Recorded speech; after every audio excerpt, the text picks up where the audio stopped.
This week, Top Dollar bangs his Asian stepsister, and no, that's not a Pornhub category. It's the 1994 hit, The Crow.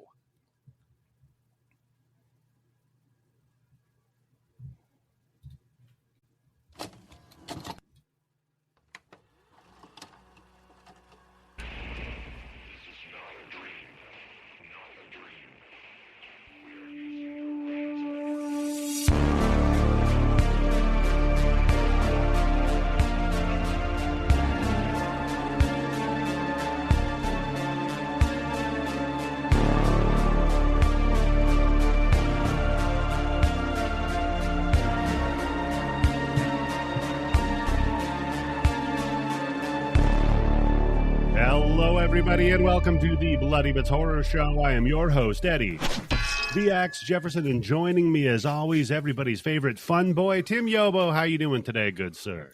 I'm doing good. I don't know if I want to be fun boy, but there's a better out of them all. Tim. You're fun boy, and I'm fuck boy. At least he got laid in this fucking movie, right? That's true. He did get laid repeatedly in this movie. Mm-hmm. And you might have overheard it, but joining us once more, longtime friend of the show, host of the Moustachioed Podcastio, and our favorite fuck boy, Daniel. How you doing today, good sir?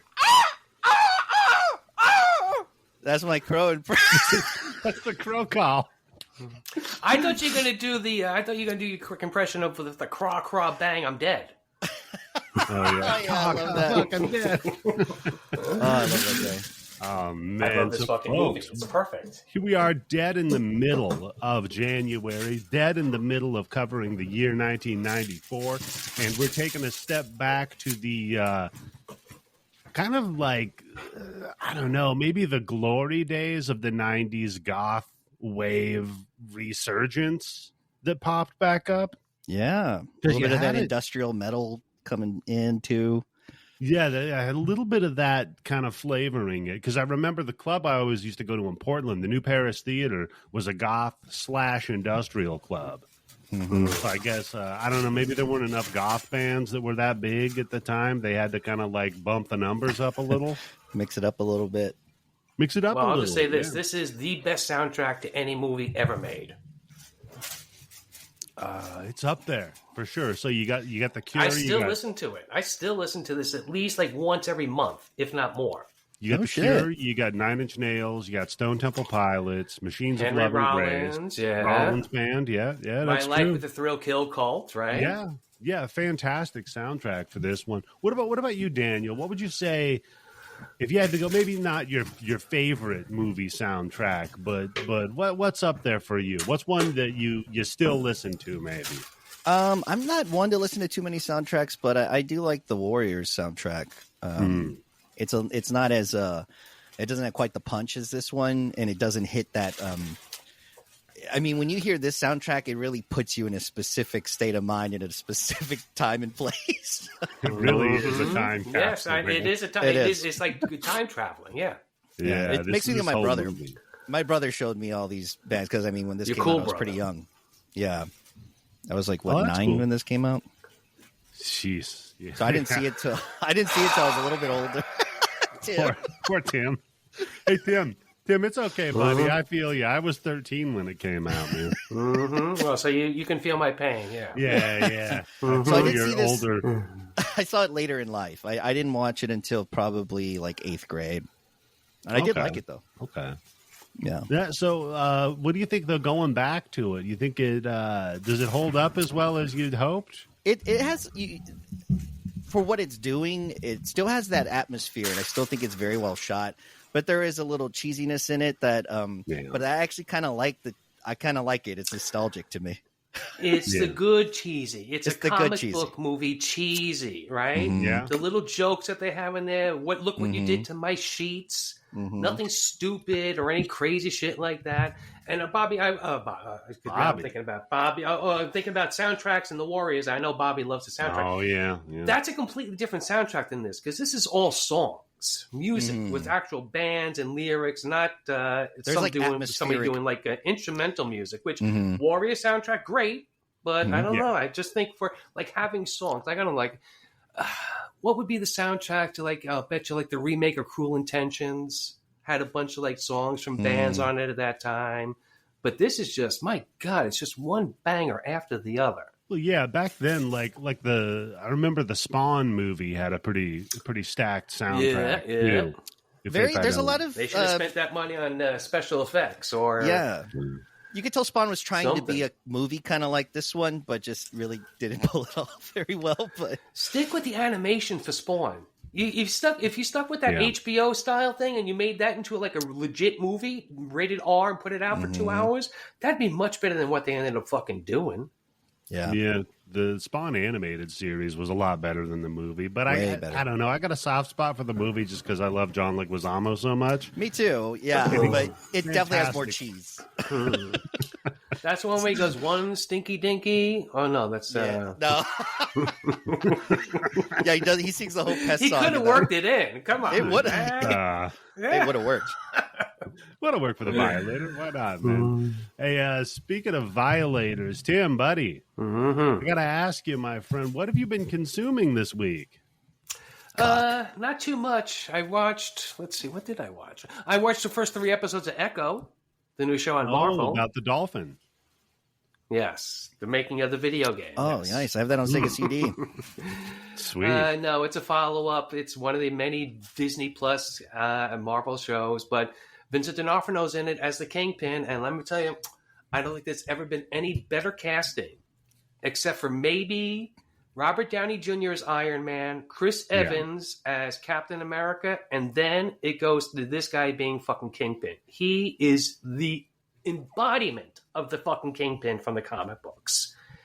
And if you haven't seen that first, especially the first season of the Daredevil show, it was on Netflix, but now I think it just got brought over to Disney Plus because now they're doing all TVMA stuff. This is the first TVMA. This isn't even R, this episode. People are getting shot in the fucking head.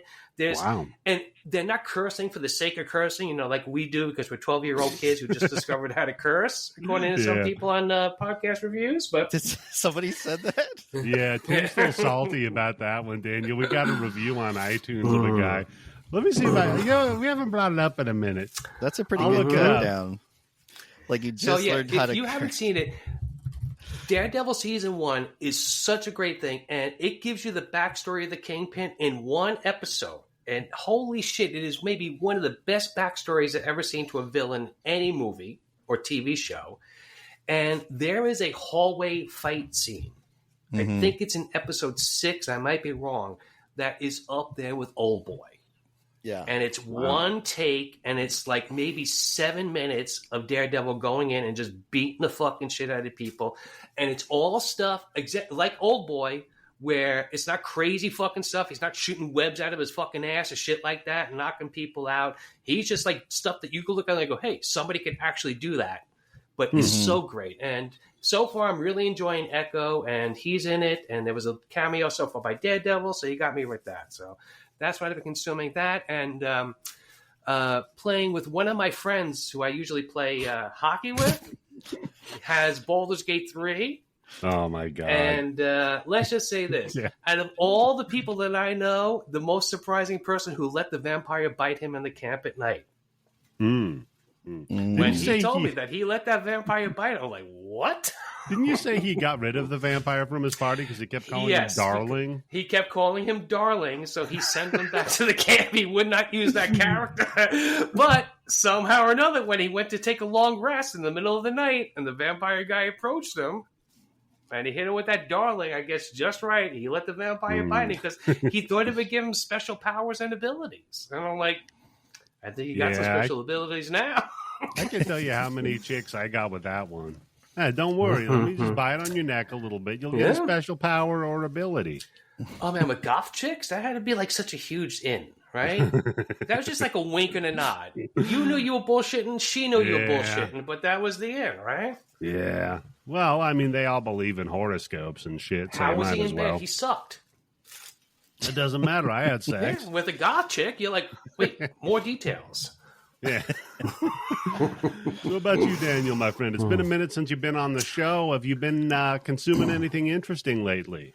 I've been trying to catch up on some stuff I've missed out on. I saw Talk to Me finally, and I really liked it. I thought that was a lot of fun. That? I hear mixed things. I really liked it. It's worth a rewatch. That's how much I liked it. I'd totally watch it again. I'm sure there's little things that I missed here and there, but it's great. It's one of the few like teen type horror movies that hasn't really annoyed me, because a lot of them kind of annoy me after a while, just the dialogue, and I don't know, young people annoy me because they remind me that I'm dying. And I saw American Psycho with a friend that's never seen it. I saw it when it was 9 years old, motherfucker. Oh, you saw American Psycho? You introduced a new friend to American Psycho? Yes. A female friend. A female friend. That's perfect. Oh, man. And she stayed? You started off by like, listen, how about I got this great movie, right? It's a takedown of capitalism, and it's directed by a woman. You want to watch it with me? I know. She's like, wait a second. I thought we were watching Barbie. But you know what I loved about it, about her reaction? She after the business card, when she ran down the staircase, she stayed against the wall. Yeah, I used the machete instead. It's just easier. It's cultural. No, but she thought that business card scene, she's like, that was one of the funniest scenes I've seen in so long. And I'm like, I'm glad you understand. It's supposed to be a dark comedy, you know? It's absurd. Yeah, it's absurd. But she had a good time. She had a good time with it. And then I saw that Jennifer Lawrence comedy, and I actually thought it was kind of funny. No Hard Feelings? Something Stay Hard? Yeah. Stay hard, yeah. Pretty much is what it should be called. And if you love Jennifer Lawrence, you will love No Hard Feelings, because it is a lot of fun, and she is a very attractive woman, and she's a good actress. So that'd be a good double feature with Red Sparrow? Oh, yeah, if you want to lighten it up a little bit. She goes to horse school. Yeah, she goes to horse school in Red Sparrow, yeah. And in this one, she's already won, so it's like, you know, she's... She graduated. But she's got a heart of gold. So she does have a heart of gold. I don't know if she graduated with honors, but I wouldn't mind being honored. I don't think he graduated with honors from horse school. Yeah. Oh, that was good. The drum roll. I know. I was waiting for it. At least the soundboard's working. Yeah. No, it's usually, not. Yeah, you tell the joke and then you do. Yeah. I was trying to hit the rim shot, not the drum roll. Yeah, the rim shot, but now I hit that button. Now it's not fucking working. That's also what they teach in horse school. Rim job, yeah. Which button's the hit? Rim job 101 in horse school. But yeah, that's pretty much what I've been soaking in. It's a fun double feature. Oh, and just last night I started up the first 3 episodes of that new TED show on the Cock, and it was pretty funny. It's actually pretty TED good. Show? What's yeah, that? you know Ted, the little teddy bear. The movie. Ted. Oh, with Seth Wahlberg. Seth MacFarlane. Wahlberg movie, yeah. Is Wahlberg in it? No, it's him as a teenager. So it's kind of cool because it's the like 80s, 70s, I guess 70s. It's like young Sheldon, but kind of, but a little older than young Sheldon. But okay, like, so I think Yobo could relate Dumb to and it. Dumber prequel. I went in pretty like I mean the films are fine or whatever, but I was just curious, and I actually like it more than the movie. You just said they're fine, so that's usually not a good description of a movie. That movie was fine, so anything that's a little bit better is going to be more enjoyable. Yeah, I just think the setting is nice. It's just a different change of pace because it's at a different time period, and also a little more. I don't know. There's like the other characters they've added are good. Like his dad and his mom and dad are fucking hilarious.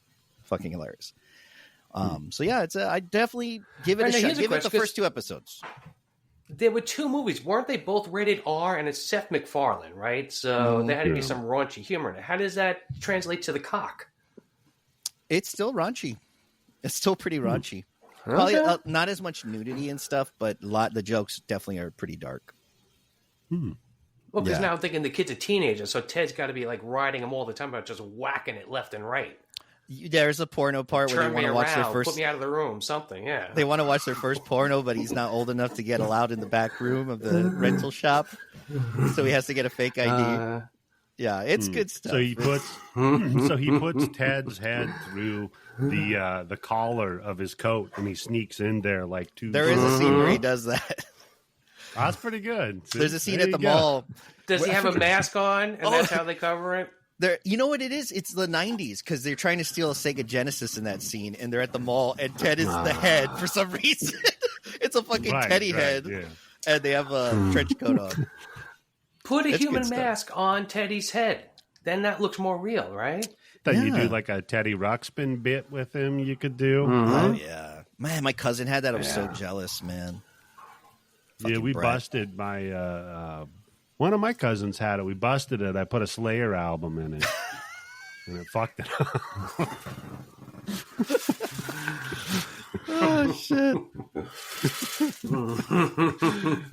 You blew that bear's mind. Yeah, fucked it up real good, man. So I played the first chapter of Alan Wake 2 on the Xbox. So far, I dig because it's like the Pacific Northwest, right? And you've got like it's Lovecraftian horror, but it's also kind of police procedural detective stuff. Like to the point where what I've done a lot of so far is you go to crime scenes, you gather all your evidence and everything, and then you go to like your mind palace, which is basically it sounds stupider than it. I like it though. Well, I don't know. It's pretty stupid.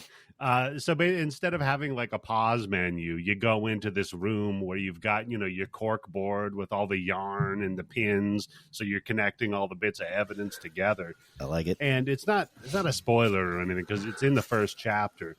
But like I've had a couple of these cases where you get all the evidence together and then the thing is all like, okay, now profile the person or profile whatever the situation is.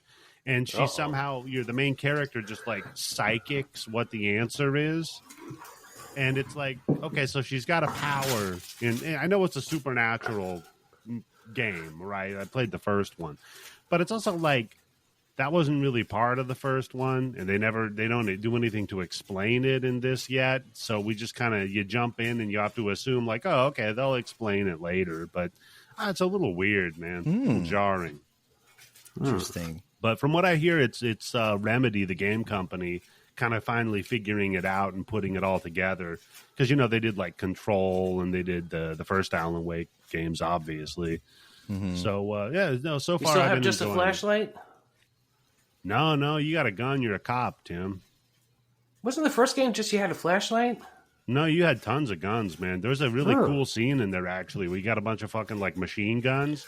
And there's two brothers are doing a rock concert with the pyros and shit going off while you're on the stage taking out the zombies and shit.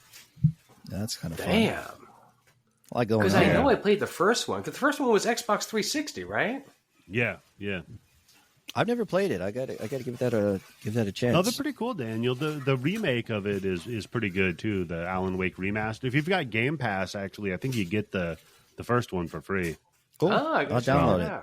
Well, this one is like people are giving it shit because it's half Alan Wake and half another character that you play in the game.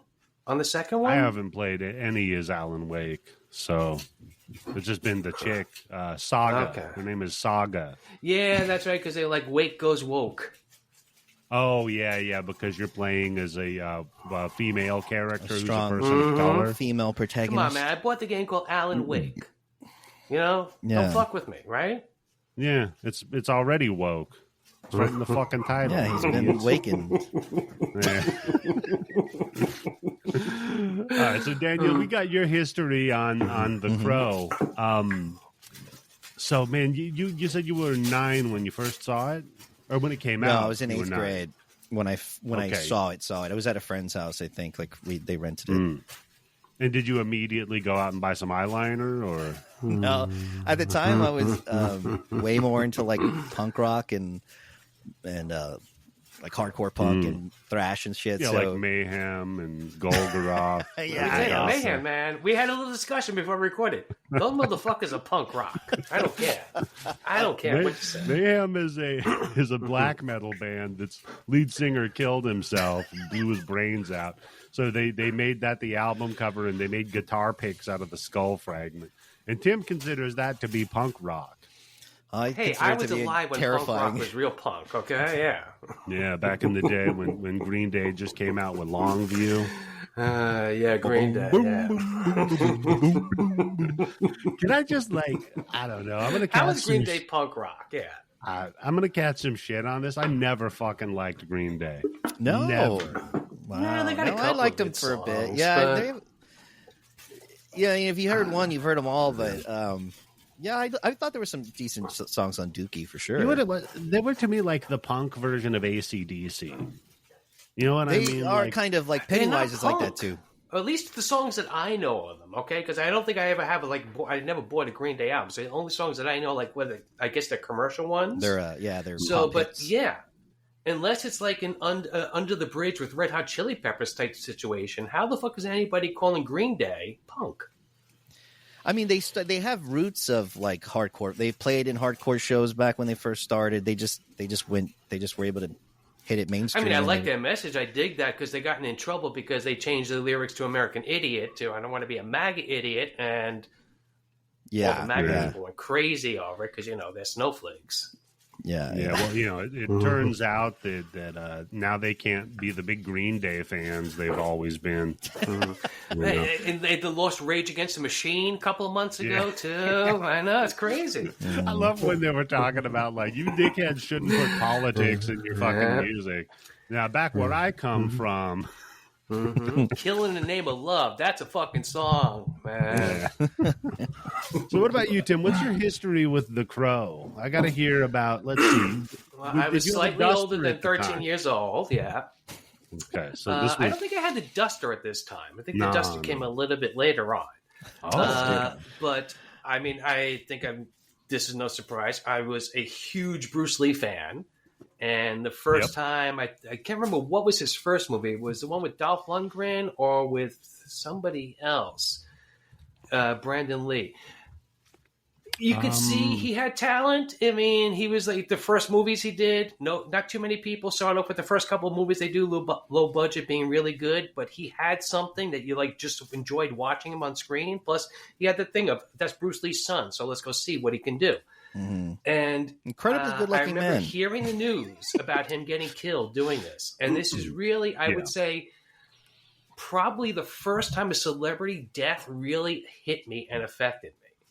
Really? Because he was so fucking young, and he's right on the cusp. Man, if he's not fucking dead, and this movie comes out, he's a fucking huge ass fucking star.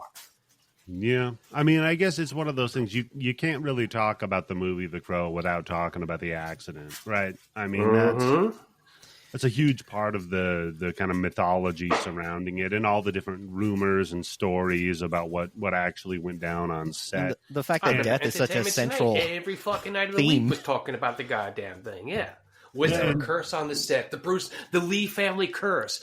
All that other shit and all that. But just a stupid fucking accident happened because somebody wasn't paying attention on the gun control.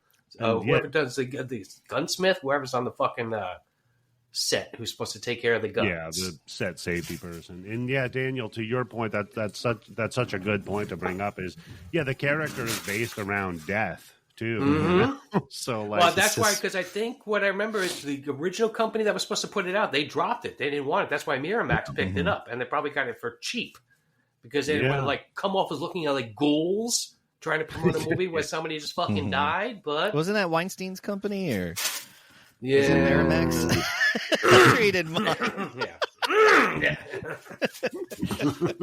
Listen, we're gonna buy this shit.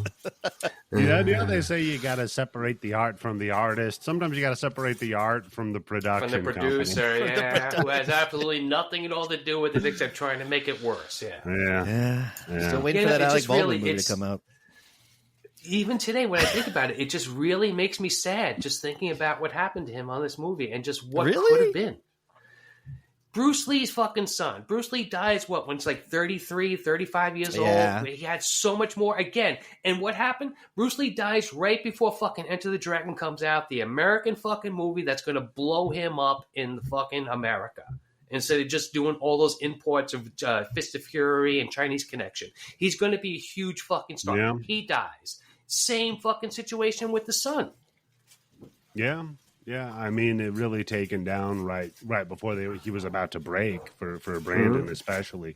I mean, and then also, like I said, it was huge. The story about how they finished this movie, because I think it's the first movie where they used body doubles and digital effects to cover up somebody who died in a movie. And again, like at that time, for something like that, somebody died making this movie, and we're putting it out within a fucking year of what happened. It wasn't like 10 years later it gets finally we can see the movie and everybody wanted to see.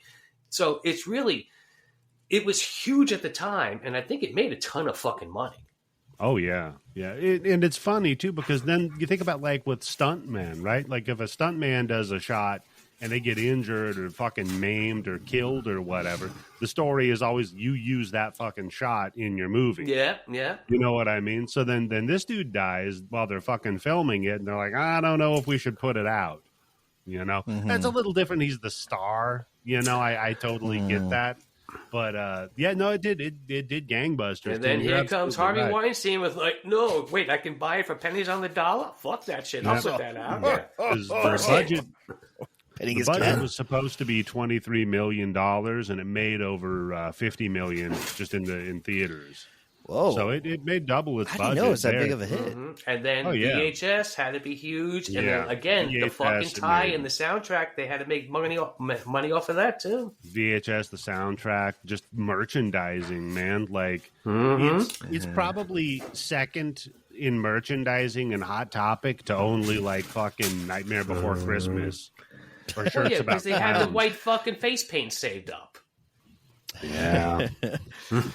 And honestly, it's you know, it sucks, but really that's what kind of helped them be able to complete the film was the fact that he does have face paint on, and it is a little easier to disguise someone with that, you know. So and strobe lights and rain, raining inside a hallway for some reason that has a roof. But I actually kind of forgot that.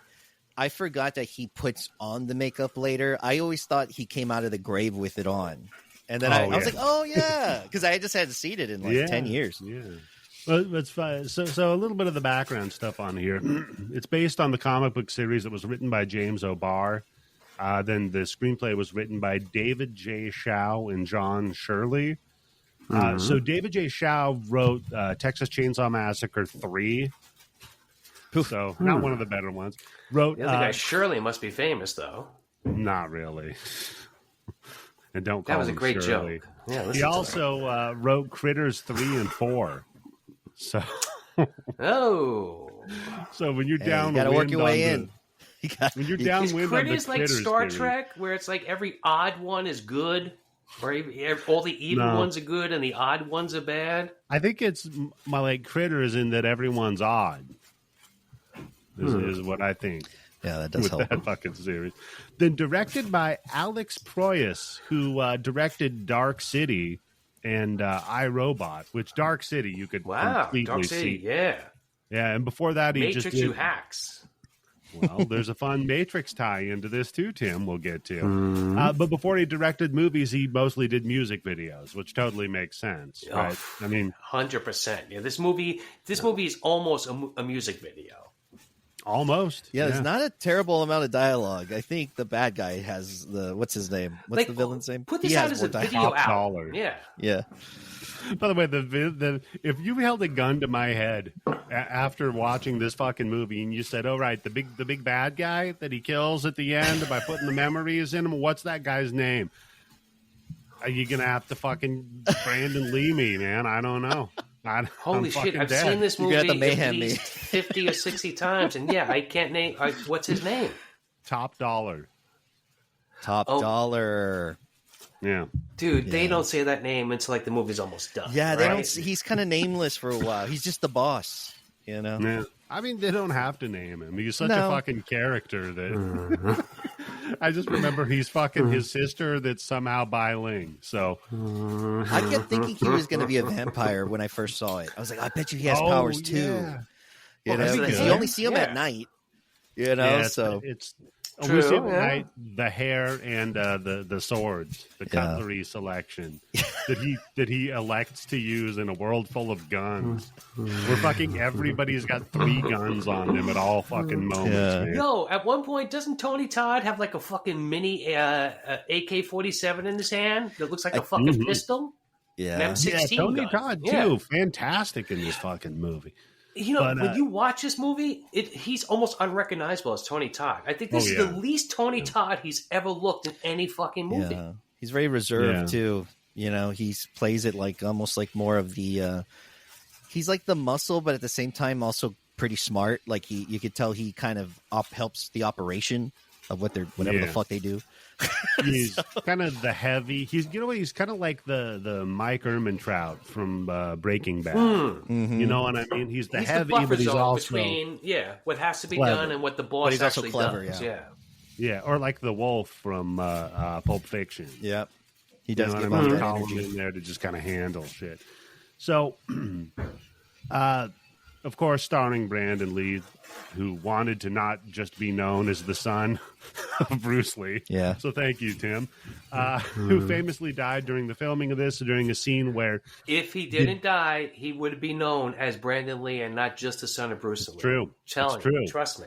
So what happened was they were using a revolver, and in one of the scenes, they put dummy rounds in it. So what a dummy round is it's an actual bullet with the tip on it, the whole shebang. They just take the powder out and they leave the charge at the back of it. Because the way a bullet works, hammer hits the charge ignites, the powder launches the projectile, right? So they just took the powder out. But they did fire it, and then the head of the bullet got lodged in the barrel. So the next day, they didn't properly inspect it. They loaded the blanks behind it, and a blank is like paper instead of the head and a full load of the fucking powder. So they created a bullet in the gun, effectively. So then the actor who played, ironically, Fun Boy in here... Michael Massey, Michael Massey, he's the one that shot Brandon Lee, and it fucked him up for years. I guess they talked to him about it. He ended up working some fucking porno theater, right? Yeah, he got out of Hollywood for a while. He just did not feel like acting anymore, and understandably, right? Was it the scene where he confronts him in the apartment? It's exactly, and it's one of the first scenes too. So like, Jesus. So yeah, he quit acting. Like he held down a few odd jobs. I guess he said he still had nightmares about it all the way up until his death in 2016. Wow. So just fucking that's haunted. That's some fucking heavy shit to be walking around with, right? Yeah. I mean, you got to feel bad for Alec Baldwin, right? Something tells me he's handling it a little bit better. Something tells me he's a little bit more of a narcissist that might not be too concerned about it, but whatever. Now, the other thing I've consumed, I just started to rewatch a 30 Rock. Chef's Kiss. That show is fucking incredible. That's a great show. Oh yeah, it's absolutely. Hilarious. So now, ironically, Tim, because you brought up The Matrix, Brandon Lee was their first choice, the Wachowskis' first choice to play Neo, and in fact, the character of Neo was inspired by Brandon Lee. I can kind of see that. He has that same dryness to him that Keanu has too. So, and Tim, he knows imagine Kung this. Fu already. He literally knows Kung Fu. He would have been great. Yeah, he would have been perfect. God. So, Tim, in an alternate universe, the Matrix trilogy did not have Keanu Reeves in it. It had Brandon Lee. Yeah, but then we don't get Keanu Reeves for the last 30 years, right? If Keanu Reeves doesn't do the Matrix, yeah, come on, right? I mean, you're not getting Constantine for sure, right? Because that was another one tailor made for Brandon Lee. Then I guess I mean, you're not getting any John Wicks. He probably would have still done Knock Knock, that piece of shit. So I would do that movie, yeah. And the sequel, who's there? No one. That's why they didn't make it. No one, but they got a smile on their face. So Michael Wincott was the guy that played Top Dollar, the big bad in this, the heavy fucking long hair. Always great, always fucking great. Great character actor. Went on to be in the Jordan Peele's movie Nope. So, you know, you can check in on That's right. Was that his last movie? Yes. Yes, it was. Oh, wow. Damn, I'm fucking old. God damn it. He always seemed kind of selective about acting. Like he wasn't someone that seemed like he worked a lot. I don't know if that was just his own prerogative or if he just didn't really. What was some of the other stuff he was in, Eddie? Wasn't he in the Three Musketeers movie? So, he was in the Robin Hood, Prince of Thieves movie and the Three Musketeers. Makes sense. Oh, yeah. And he was also in, what the fuck was the... Hold on, I gotta look it up. Strange Days. Oh, that's right. Yeah. That's right. I just started watching that the other night, and then I stopped it because I was like, wait, this fucking thing's almost 3 hours. I don't want to watch it halfway through and then stop it. So, yeah, kind of a rough watch, too, for 3 hours. Still a great movie, though. Yeah. It's good. That movie goes by fast. 3 hours, man. I'm just saying that's 1.5 John Wicks. I think the last John Wick was like 2 hours and 30 minutes, and this one, The Strange Days, is 2 hours and 45 minutes. So, I've been catching up on the John Wicks, Tim, because I haven't seen them all. So I'm on. What are you up to? I'm about 2/3 of the way through Parabellum right now.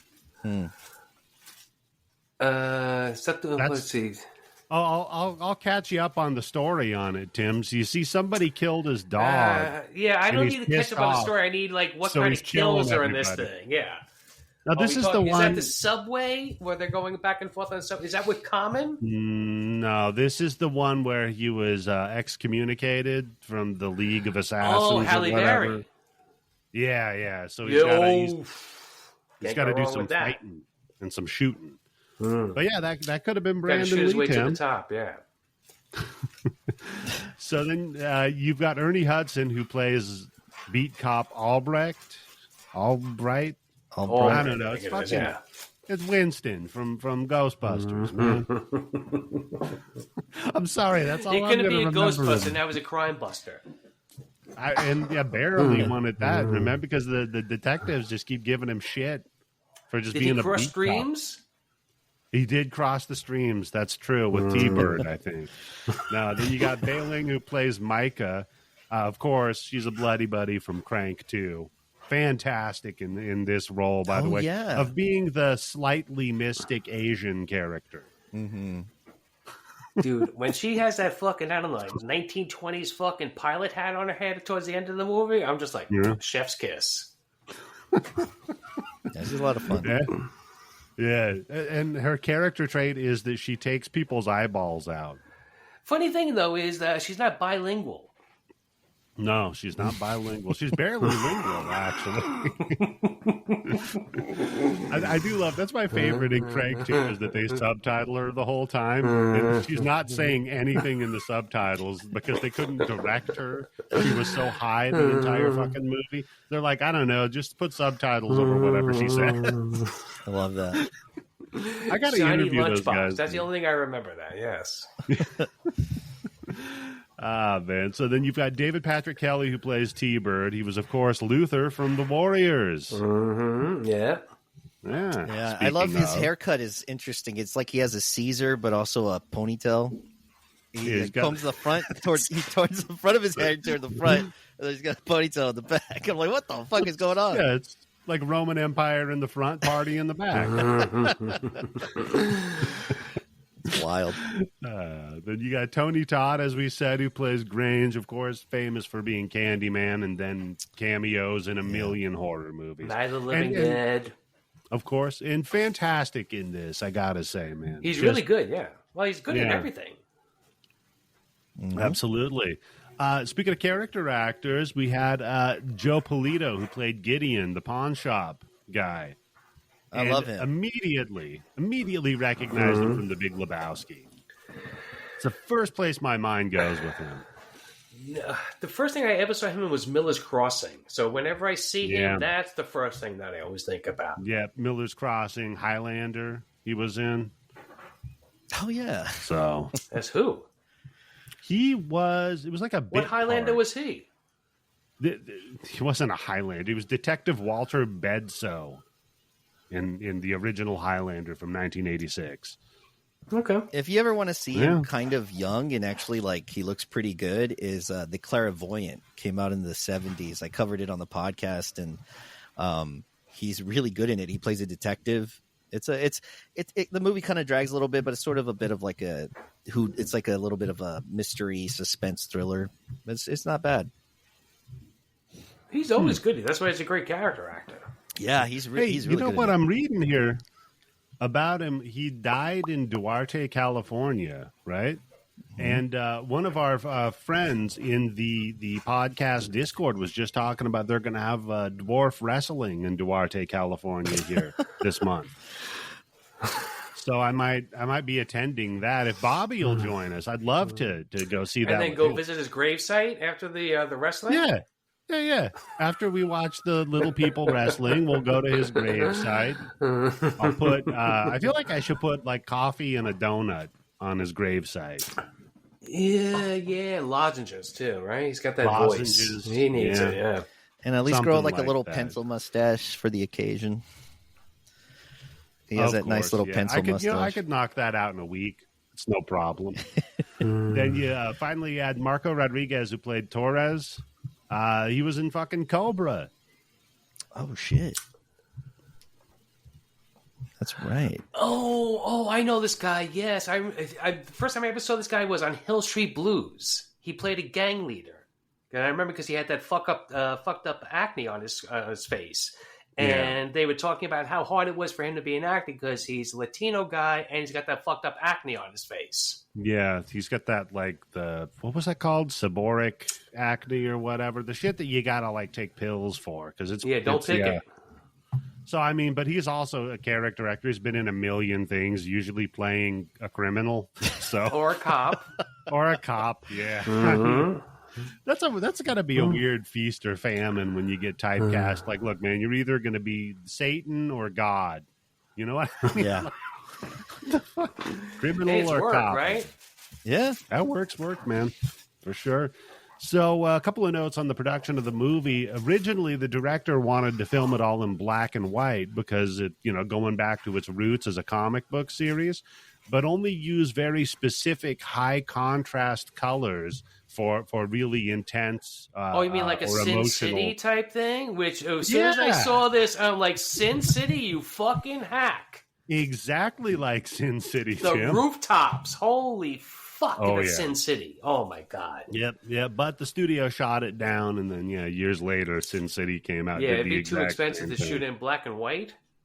Oh yeah, I guess black and white film cost more. What the fuck? Back then, who buys black and white film? So yeah, it's the expensive. Movie's basically fucking black and white as it is, though, man. Yeah, it's dark. I had to turn off my lights because I was like, I can't see shit on this computer. Yeah. The way it was meant to be watched, Daniel, on your computer. Oh, yeah. Yeah. On your 14-inch fucking monitor, CRT. Yeah. I think, you know what? This is when I actually got to see in the fucking theater. Because it was right around that time when I lived fairly close in Longview to the movie theater. So I was able to just kind of ride over there. It was like this, and then, like I said, Blank Man. Which was the fucking worst movie going experience you had. Yeah. Oddly enough, it was a blank that killed that before. It's the first.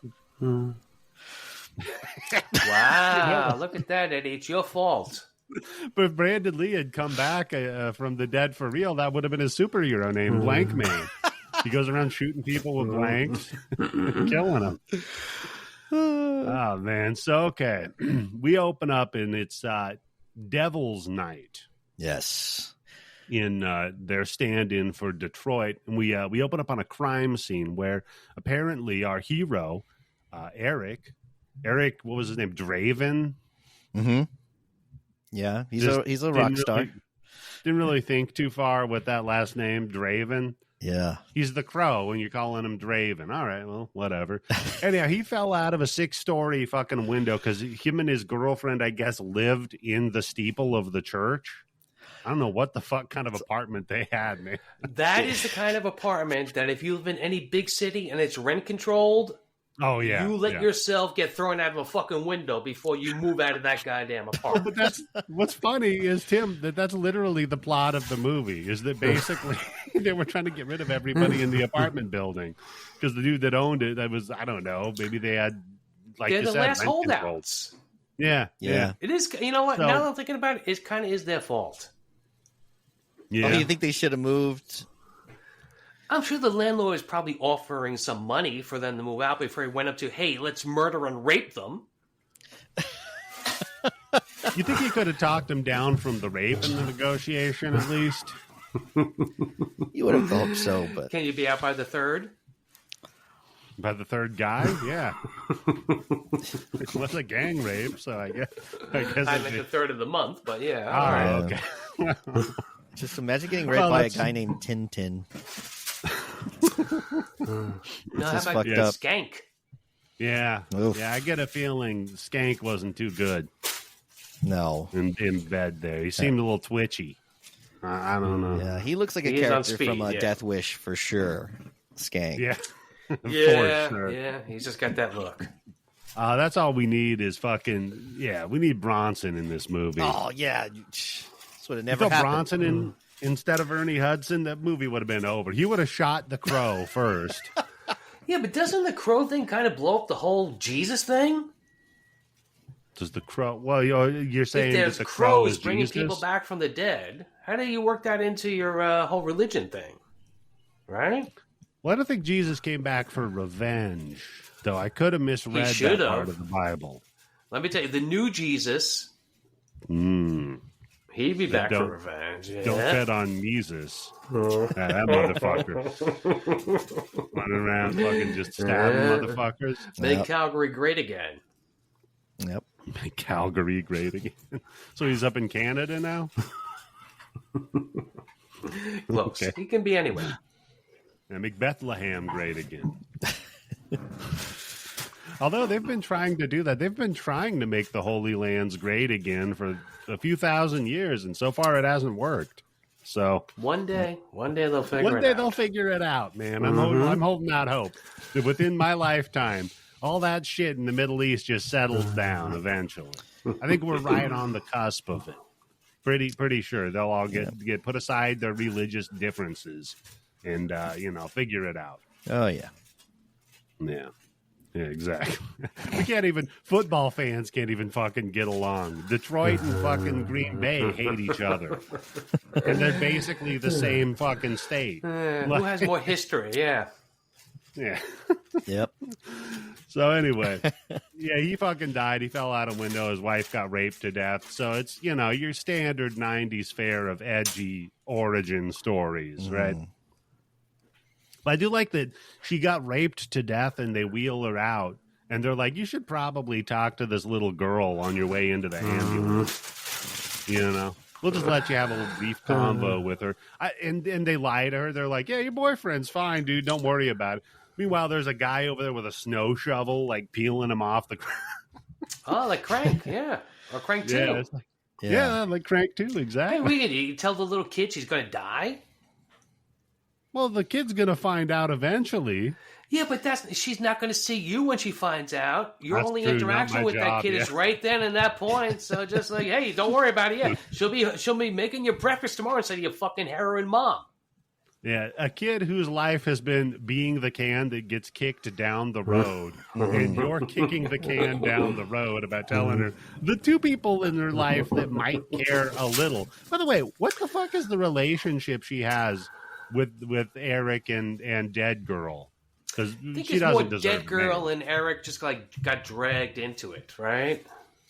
I think she's just a kid that's on the streets, and they just got to know her, and she probably listens to his band because she's a skater kid. She does have his album, yeah. So the mom can't be that bad.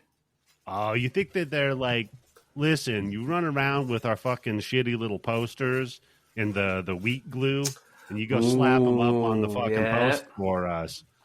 Yeah, that's why she got that skateboard. Twice the territory she can cover in the same day. Yeah. She's their street team. Yeah. Okay. So she shows up. This kid, Sarah, and she's bugging the cops about, hey, what's going on here? What happened? It's like, oh, nothing. It's fine. Hey, you want to go get a hot dog by any chance? So they ship the woman off to go die at the hospital.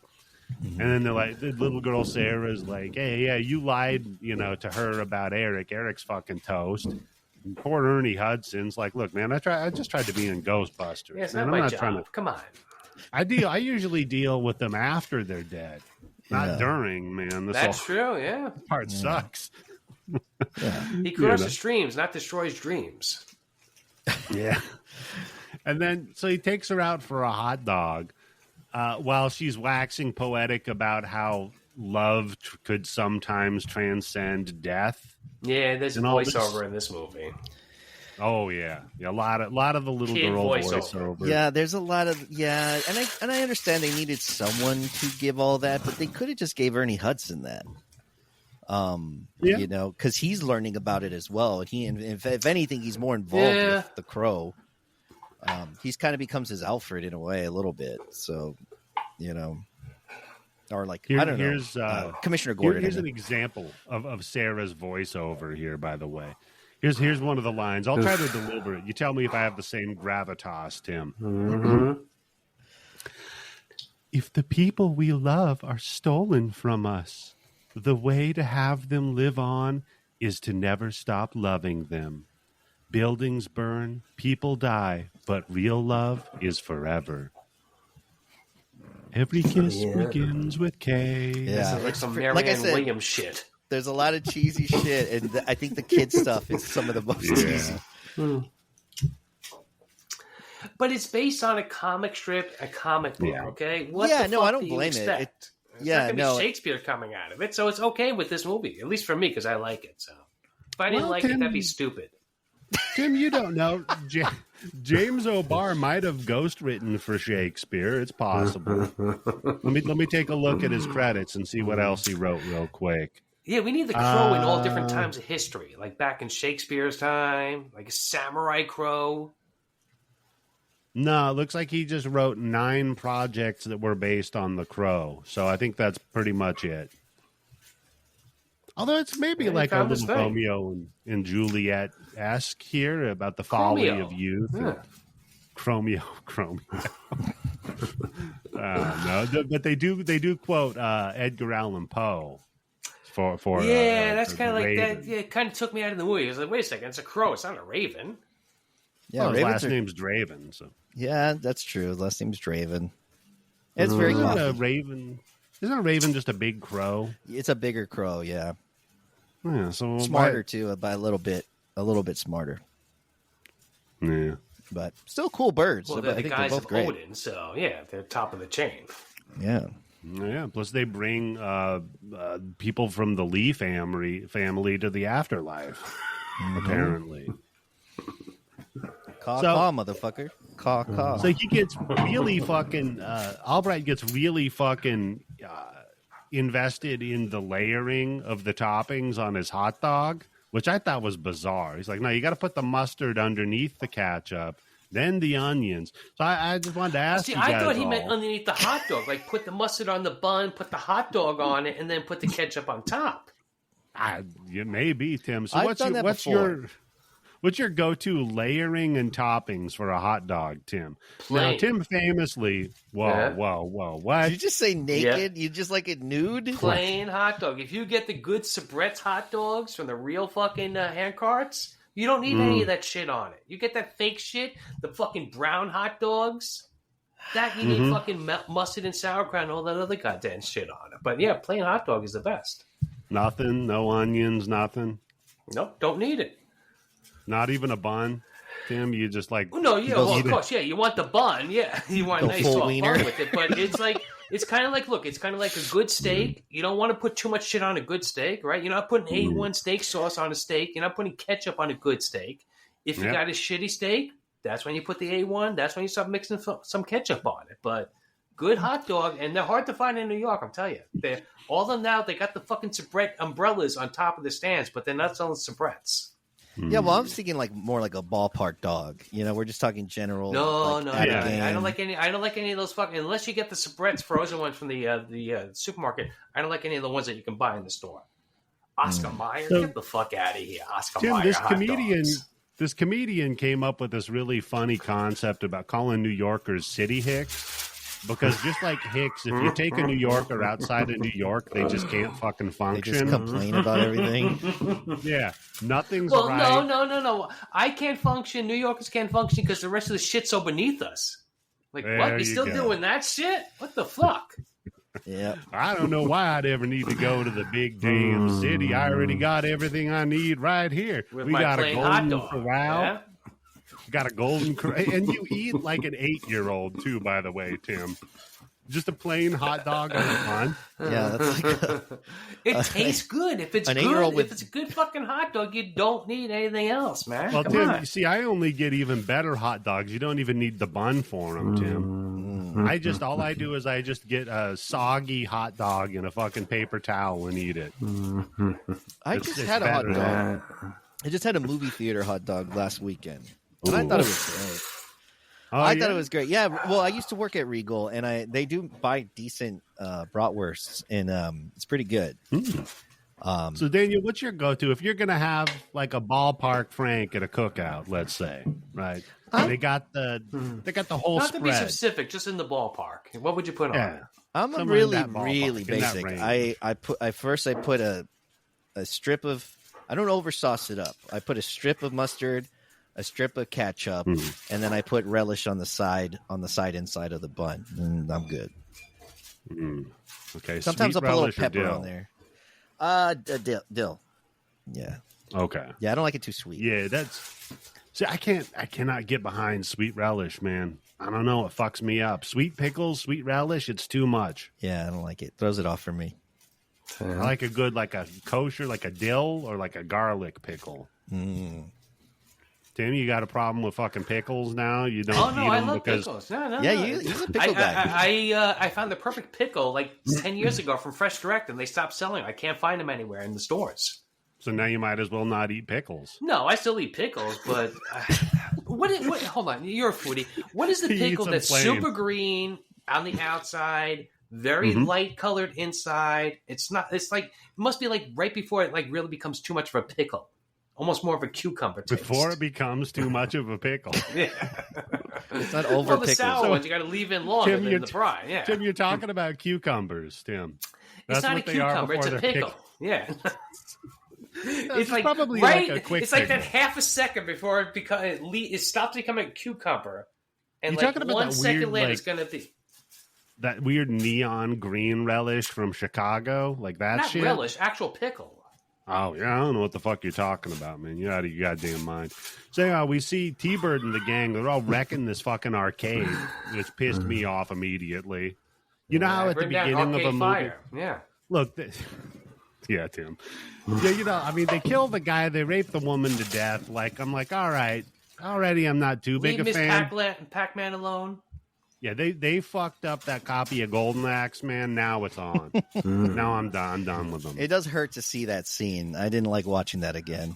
Gets me right. That's rough. Heart. I mean, there were old busted arcade machines or whatever, but dude, still. Like you could refurbish that the shit. Case? Yeah. So Eric then gets resurrected by a crow pecking his headstone. And he goes to the dump and finds some pants in a trash can. I think he just finds the boots. Was it just boots? Yeah, because the pants are in the house. Okay, so my question is, did they just bury him, like, naked? Because he doesn't have a shirt either. Well, I think fell when you're resurrected, from 6th floor, so that's like, not an open coffin. I think when you're resurrected, it's like Terminator. You come back naked. No, he has. What are you talking about? He has his shirt on and he has a jacket that's split down the back, like what they do when you're really dead. Oh yeah, you're right. He does. And if it's a closed coffin, if it's not completely open, why put shoes on the motherfucker? That costs extra. That would be a pretty funny prank to play, Tim, at your funeral, to have a tearaway tuxedo on. And then in the middle of it, you just got like a fish hook attached to it that's hooked up to a fan at the top. So it just turn it on. And very slowly, you just see the tuxedo get ripped off of the person. Everybody, please close the coffin, please. Well, no, you got to be wearing like a cool, like sequin jacket underneath of it or something. Yeah. No, dress me up like the Crow underneath it, right? Dress you up like the Crow, so a bunch of electrical tape. Mm-hmm. Oh, God. So he gets his dumpster boots and heads back home, where he gets pissed off about his girl dying, boo-hoo. Then he finds one of those theater masks, of the two faces of comedy and tragedy. And then he's like, oh, that's a good idea for painting my face like. So he just paints his face like it.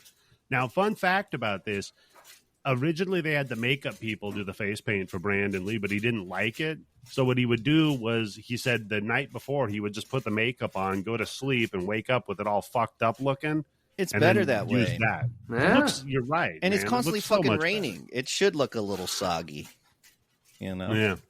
It should look. Everything looks fucked up in this movie. His band wasn't like a fucking Kiss tribute band, so he doesn't know how to put face makeup on. Yeah, because it should be a little bit. Yeah, yeah, he doesn't look like Sting. Like Sting, his is perfect. The wrestler. Yeah, oh yeah, yeah, he does look like Sting. So, well, Sting looks like him. Let's say Sting looks like him. Yeah.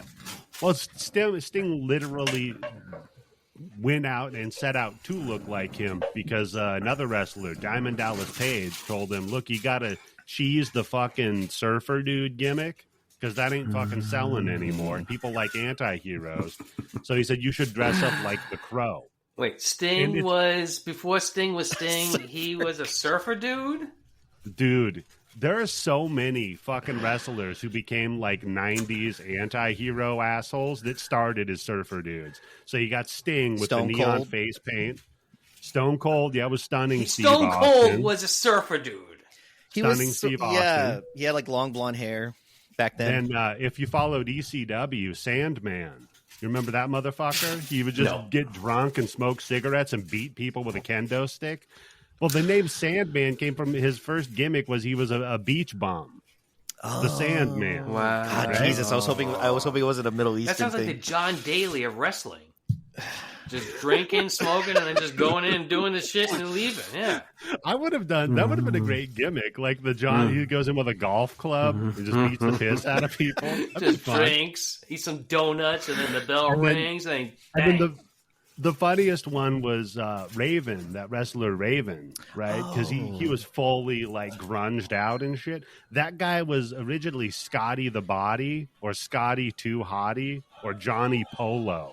I remember Scotty the name Scotty Too Hottie. So let me ask you, because I'm not on wrestling, but how long of downtime do you go from being Scotty the Body to being the Raven?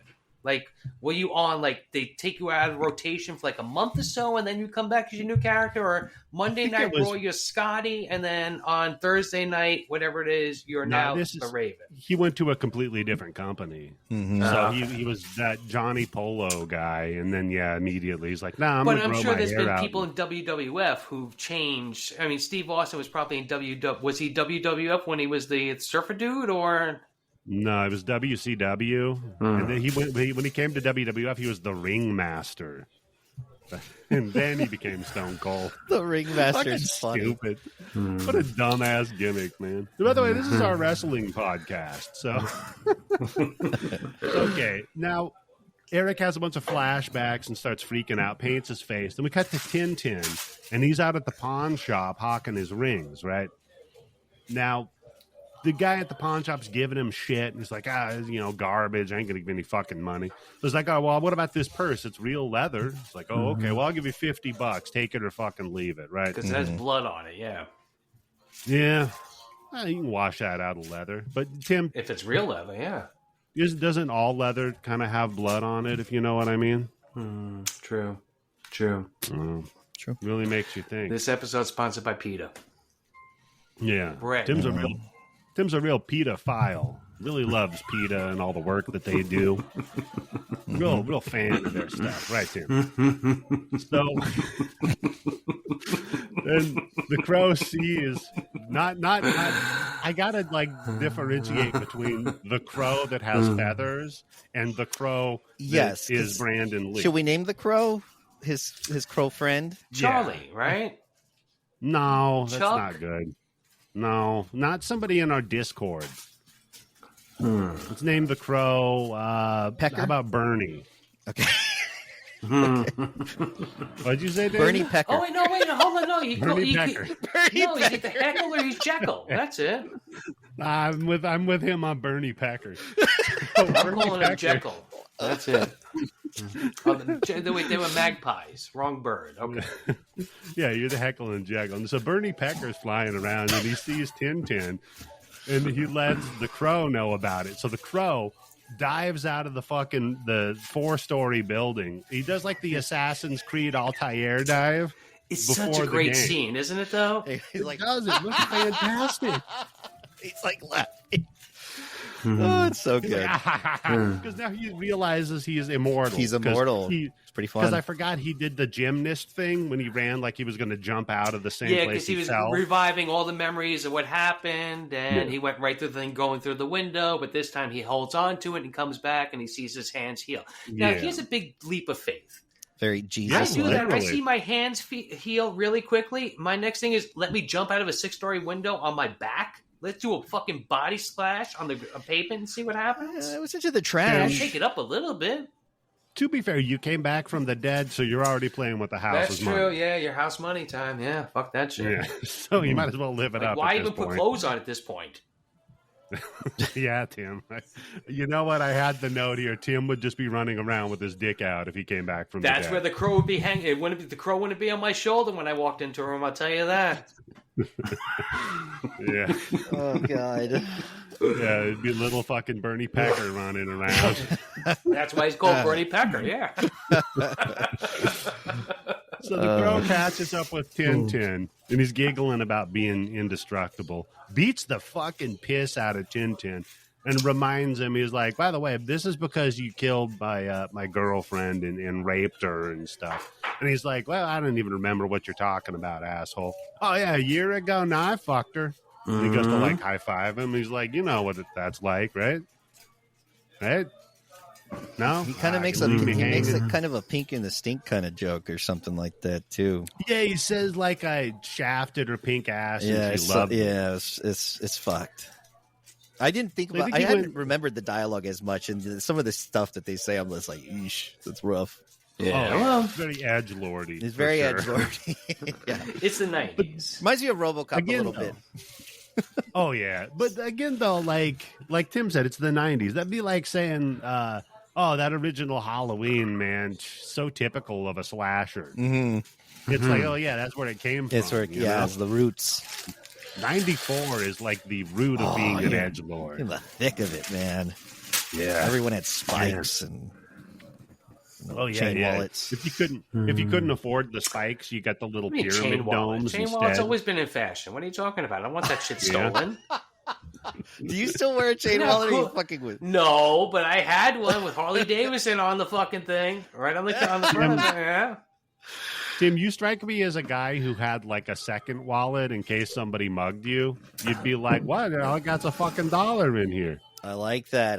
No, always keep at least $20 in your wallet. Keep the rest of your money someplace else. That's it. Up your ass. Mm-hmm. Yeah. See, because then if you get in a fight and somebody stuffs the thumb up your ass, they just push the money up higher. They ain't getting that out.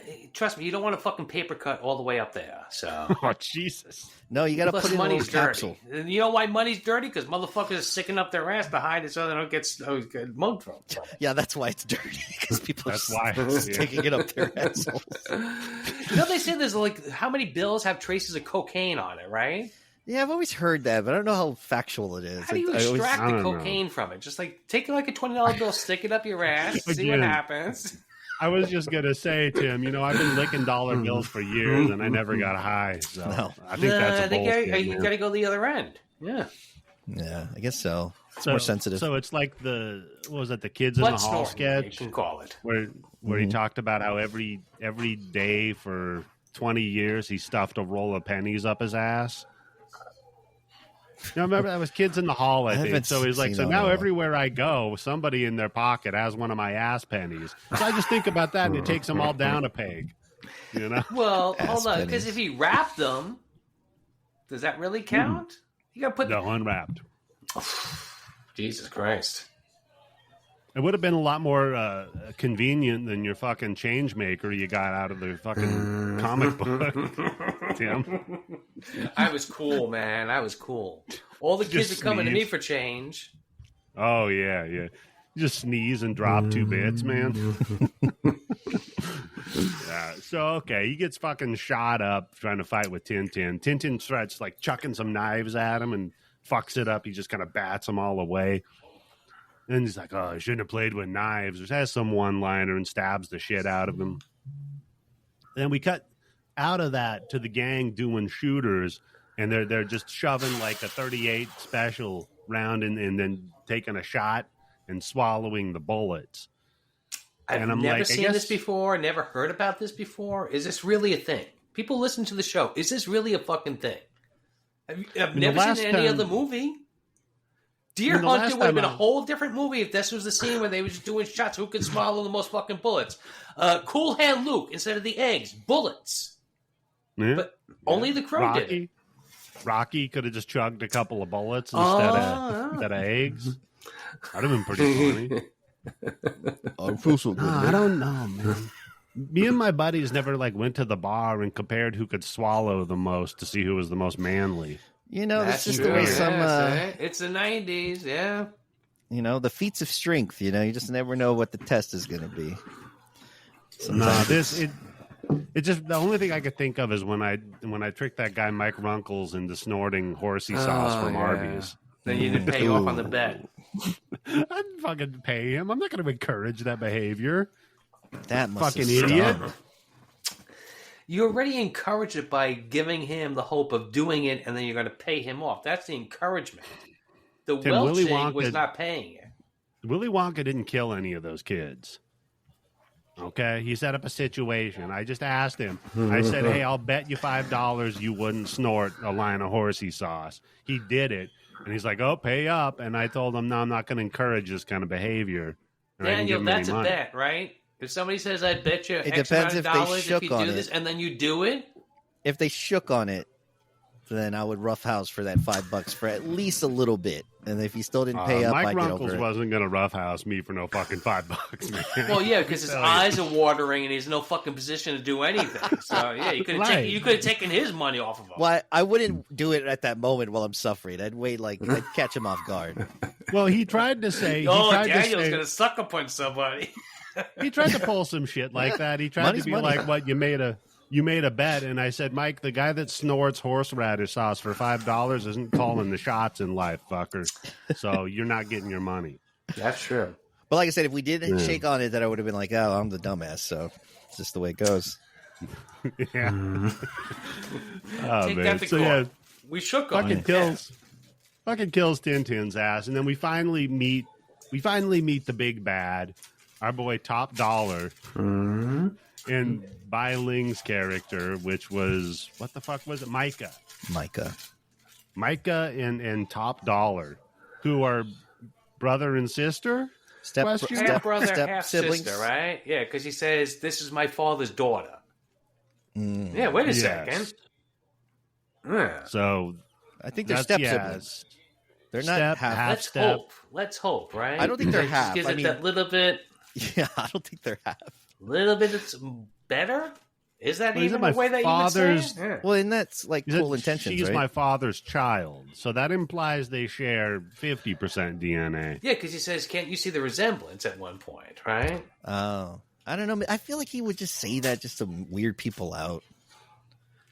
You think that's it, Daniel? Maybe they're not really related, or they're not fucking, but they're just playing kind of around, weirding people out. Yeah, they're fucking. They broke that chick. I thought they were doing drugs together. Fucking, they're fucking that chick together at the same time, which is, I mean, at that point, just come on, commit, just go for it, right? Because they have a stripper that they killed by fucking her somehow. I guess she OD'd, maybe. Yeah, that's what I thought. He says they were all high. Yeah. Yeah, well, I mean... Tim, you can't just break a woman by fucking her. That's not how it works. I keep explaining this you're not doing it right. So... You need your stepsister to help you break a woman, yeah. Nah, I'm good, buddy. I moved out of Washington State. I don't have to fuck family anymore. So, thank you, Tim. I found genetic diversity and I enjoy it. Okay, it smells so good. Yeah. So then they just take her fucking eye out and vape it, which is a weird move. Well, I mean, here's the thing. Look, if you're already banging your stepsister, what's off the table at that point? Is there anything off the table? Vaping somebody's eyes? Is it that big of a jump? Nope. Let's see. If you're banging your stepsister, is it okay to kill a whore and rip her eyes out and vape it? I mean, this is old Detroit, it's wild. It's just part of it. I'll be honest with you, Tim. So anything goes. I never really got that far enough into the Banging Your Stepsister videos to see how they end up. I mean, I suppose anything's permissible. Eddie's the only guy who watches Pornhub. He doesn't hit show-related videos on the bottom. Yeah. Tim, the only guy that makes it to page 14 on Pornhub. Oh, I know. I could have guessed that. Shit, I bet you he's been to 22. Come on, man. I bet you he's been to 22. 5 minutes. I'm not going to waste it. 5 minutes. You ever do like multiple screens of porn at once, Tim? Like you're doing a little like picture in a picture? I think that shit would probably set me into like an epileptic fit. Be too much for you. Yeah, there's too much overload. Yeah. You ever go back to? I set that up. There's a softball right there. It's too much overload. Yeah. Do you ever go back to watch an old adult film star that you just used to like when you were like a teen and just watch some of the old ones? Yeah. Oh, you mean like Ellie Rio? Not Chef Robbie's not going to know what I'm talking about, but Chuck knows what I'm talking about. Ellie Rio. Ellie Rio. Not ring a bell. My God. I've never seen a better blowjob on film in my entire life. Okay. When the guy comes, he just turns to the camera. Dude, it was like she was in outer space, and that was the fucking only air hose around. Yeah, you ever get a nostalgia wank in there, Daniel? Oh yeah, I've been doing that lately. I've enjoyed it. I don't know. The settings were nice. The music. I like having a little music in the background because they would have actual music. Yeah. Some semblance of a story, right? Not just sometimes. Bang, bang, bang, bang. Yeah. You ever try to trick your senses and get more nostalgia? Like you go find some Dunkaroos or something, some shit from your childhood. Throw that in the mix. No, like you play Goldmine and just put some Pop Rocks in my ass crack. Go play a little GoldenEye, eat a Dunkaroos and a Lunchable, and then bang one out. No, not quite yet. I should do that. You know what? I'm going to go look right now. I think this whole part of the conversation should be only for the Patreon page. We should cut this out of the main feed, right? Well, we've kept it pretty clean. I don't know. I found a 1990. Tim, I found a 1993 Sears catalog on eBay. With Ellie Rio? No, I'm talking about nostalgic Jack in it. Yeah, that's Ellie Rio. She was in the 1993 Sears catalog? If she was, I probably would have bought something from Sears in 1993. Yeah, I'm going to grab a refill, boys. I'm looking at it. Keep going. And I don't see the world's greatest blowjob for sale, but I do see a washer-dryer combo that's very reasonable. So, no, the underwear in the fucking Sears catalog, Tim. No. See, I was always lucky enough, though. I was always close enough to wood areas and treat areas where I could find porn in the Sears catalog. Yeah, that was beneath me. We never got the Sears catalog at my house, so I just used to have to go to the fucking Sears and whack off in there. Don't tell me you're jacking up to the Kmart fucking catalog. Oh, no, I have higher standards than that. You imagine that if you go audition to be a model for the Sears catalog and they're like, nah. You have to know, right? Yeah, if you're in the Sears catalog, you're doing the lingerie, the bra section, whatever, you got to know. No. They reject you and your agent's like, listen, maybe we could try Kmart. Maybe Montgomery Ward's, maybe. No, Montgomery Ward's is up there. That's better than Kmart. Yeah, I'm just saying. It's not Sears, though. What was the other one? Before Walmart, there was Kmart. What was the other one? You had JCPenney, right? Yeah. And then you had, what else? JCPenney was the original. That was you can't afford to go to Macy's or Bloomingdale, so you went to JCPenney's, yeah. Mm-hmm. Let's just keep naming old stores we remember, Gimbals? Gimbals, that sounds like something. Wasn't there like a Crazy Eddie's or something in New York? Yes, Crazy Eddie's. His prices were insane. Yeah. Yes. Yeah, see? That's the problem with Eddie's. We're either fast or crazy. That's true, yeah. Because the Hustler guy, he was Fast Eddie too. Mm-hmm. You never meet like Eddie, cheap Piper Laurie better. Come on. You never meet like a stalwart Eddie or you got a steady Eddie. Steady Eddie, yeah. My buddy in high school used to call me Eddie Steady Balls. I don't know why. And your name should be Heady Eddie.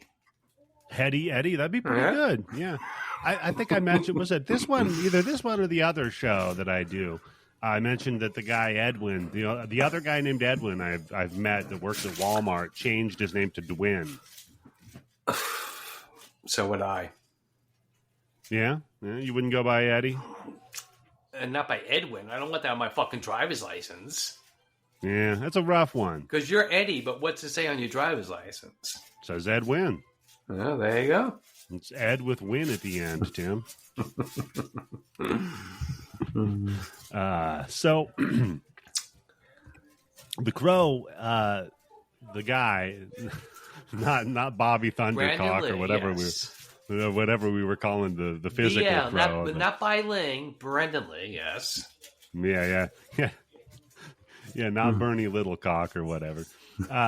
So he goes to the pawn shop and fucking stabs Gideon, the pawn shop attendant's hand, into the fucking desk, and he's like, "I'm just coming here looking for all my."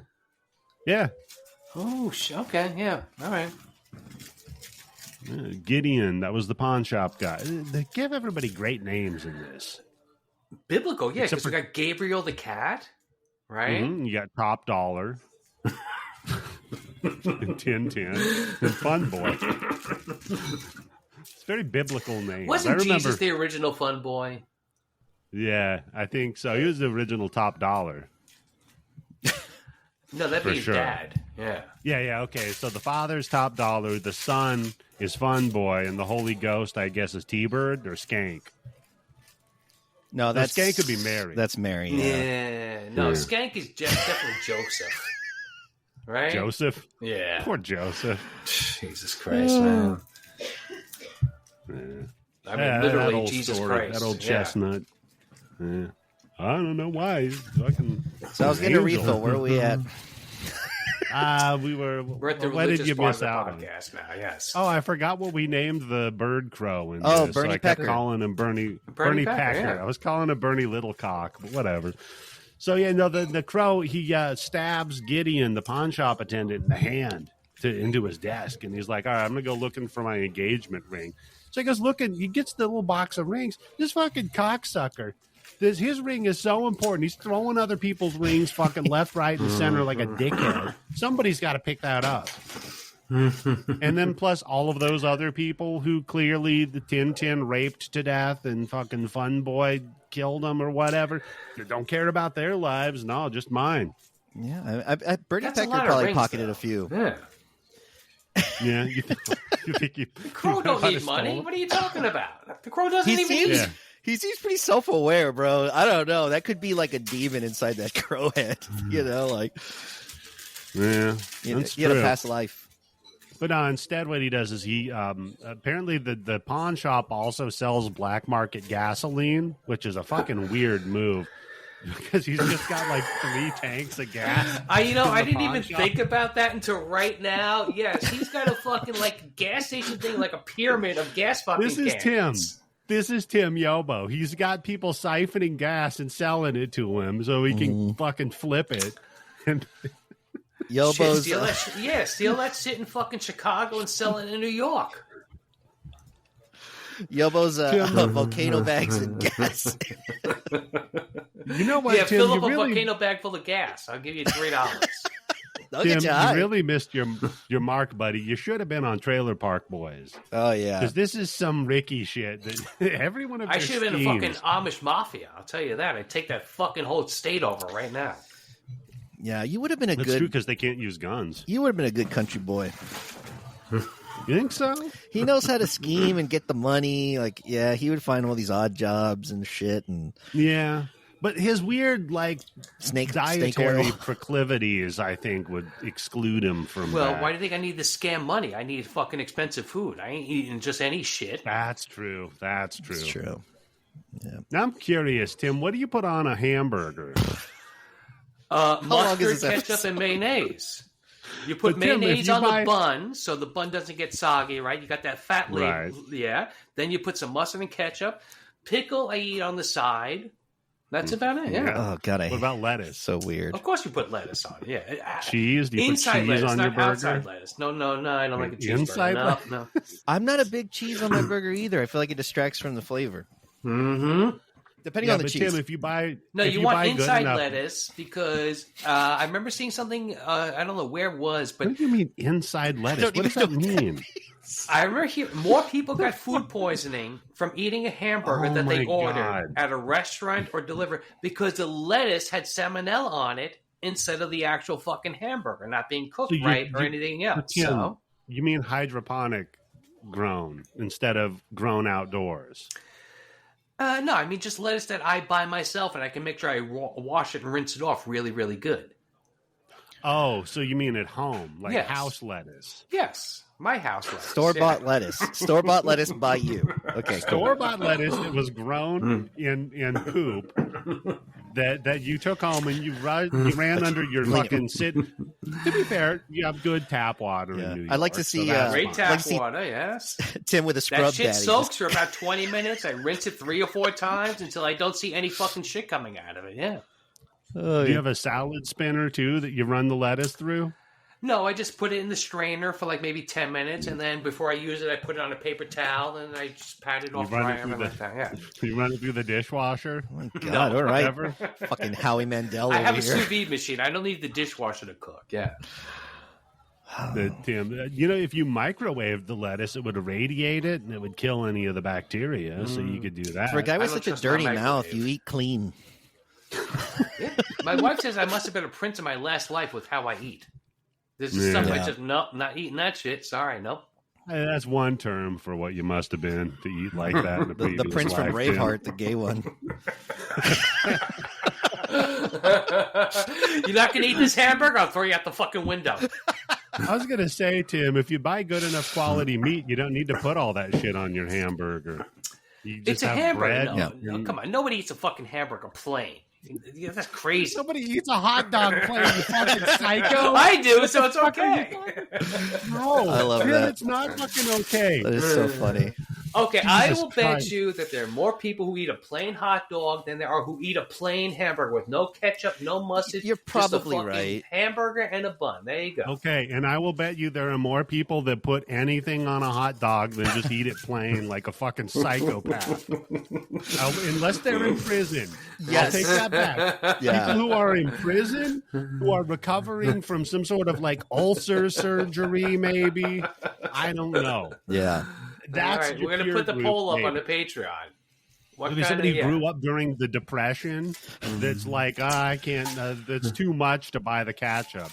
Yeah, this is the motherfucker, by the way, who doesn't eat peanut butter and jelly because it's too expensive. I never had it in the house at the same time. So what do you want? It's so weird.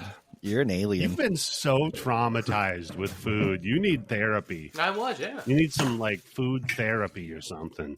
Yeah. Believe me, I remember when one of the best things I had with the girlfriend that I lived with for like 3 years. The reason why I really kept staying with her because she didn't have a stove or an oven in her kitchen. She took it out. Stayed with her because she didn't have a stove. I never had to worry about her cooking. It was always we were always going to be eating out, and I could eat whatever the fuck I wanted. So y'all were just roommates with sex. With benefits, yeah. Right. That was for me. That was like, oh shit! I never have to worry about me coming home and going, oh, I got this new recipe. Let me try it out. I loved that was one of my favorite things about my ex-girlfriend. She actually had a culinary arts degree though, but she could cook like a sumbitch. Holy shit! My wife now she can cook. The first time she ever made chicken parmesan, first time literally in her life, with me just explaining what were the ingredients. She nailed it. Like, oh, nice. That's when I said skills. Yeah, that's the one. Yeah, I got to put a ring on that one. Mm-hmm. What does she put on her hot dogs, by the way? Does she have a soul, or is she like you in that way as well? No, the last time we actually had the hot dog, she got one plain too. And that was because I ordered for both of us. I will not stand any relish on hot dogs, so. You're so weird. Poor woman. Anyway. You see what she deals with, Daniel? Anyway. What's Bernie Pecker up to? So he dumps Bernie Pecker and the Crow fucking burned down Gideon's pawn shop. It's fun, though, because he edgelordedly, it's like, see all these rings? These are lives that you facilitated ruining. And he shoves them all down the fucking barrel of the shotgun. And he's like, hey, do I smell gas? And then because he's talking shit. The asshole guy is talking fucking shit. He just went from, I'm begging you, please, don't kill me, to, oh, you motherfucker, you're nothing but a fucking grease stain on the sidewalk. Why don't you step out that door? Let him fucking leave. Then say that shit when he's like 3 blocks away. Well, that's a John Polito thing to do. That's why he just can't help himself. He improvised. He was supposed to live. Yeah. Yeah, Tim, you see an actor with that mustache and you think he's not going to start shit talking before you kill him? That's true, yeah. He looks like the evil Dunkin' Donuts guy. He does. Yeah, he'd be on the other. So he's like the Winchells guy. Put those two in a commercial and see what happens. Yeah. The fuck it donuts, you know. You got the original guy, the Dunkin' Donuts guy, and you got the guy from Krispy Kreme. Look what he's like. He's like the A1 super delicious happy donuts guy. Yeah. You know what I mean? Yeah. The place, dude. I'll never forget. There was a fucking place that did fried fish and donuts. And I'm like, I'm not getting fucking either of those. I will say, we have a place called Taco Palace, and it's tacos. It's breakfast tacos only and donuts. Okay. And what I love about them is they have 2 separate lines. They have a donut drive-through and a taco drive-through. And if you try to fucking order a taco in that donut drive-through, they tell you to get the fuck out of here, dude. I love that, dude. Those are the best kind of people. Yeah, you know what? Fuck you. How about that? Go back in line, you asshole. Not only that, I'm spitting in your fucking donut. How about that? They're strict about it, man. It's so funny. I love it. That's great. Just the donut Nazi. Fucking love it, man. So the other note that I have here is when Bai Ling and her dude are vaping eyeballs and doing coke, you think they had to keep reminding Bai Ling that wasn't real cocaine on the table? I honestly, it could have. I think she arrived. She was already coked up, and when you're coked up, it could be pixie stick dust, and you really don't give a shit. That's true. Could have been having what do you call it? The placebo effect, you know?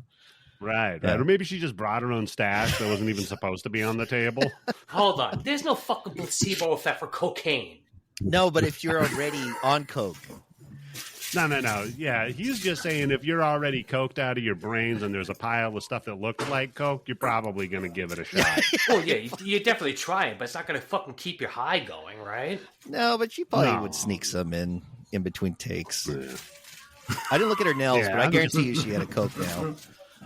Oh, yeah. All of them. Oh, shit, yeah. Does anybody still do that? I hope coke, not. Yeah. Oh, I guarantee there's some 55-year-old or older motherfucker who has I don't think they live that long. Guaranteed. Yeah, that's true. Especially now with all the fentanyl in it. Maybe if they put like a little fentanyl test strip in their nail and they dip it in there, and they're like, all right, this is clean. A little pink strip comes across the nail. But wait a second, I thought one little pin needle drop of fentanyl would kill you instantly. So how can somebody do a fingernail? Only cops. When it blows up their nose by mistake at their desk when they have a rolled up $20 bill.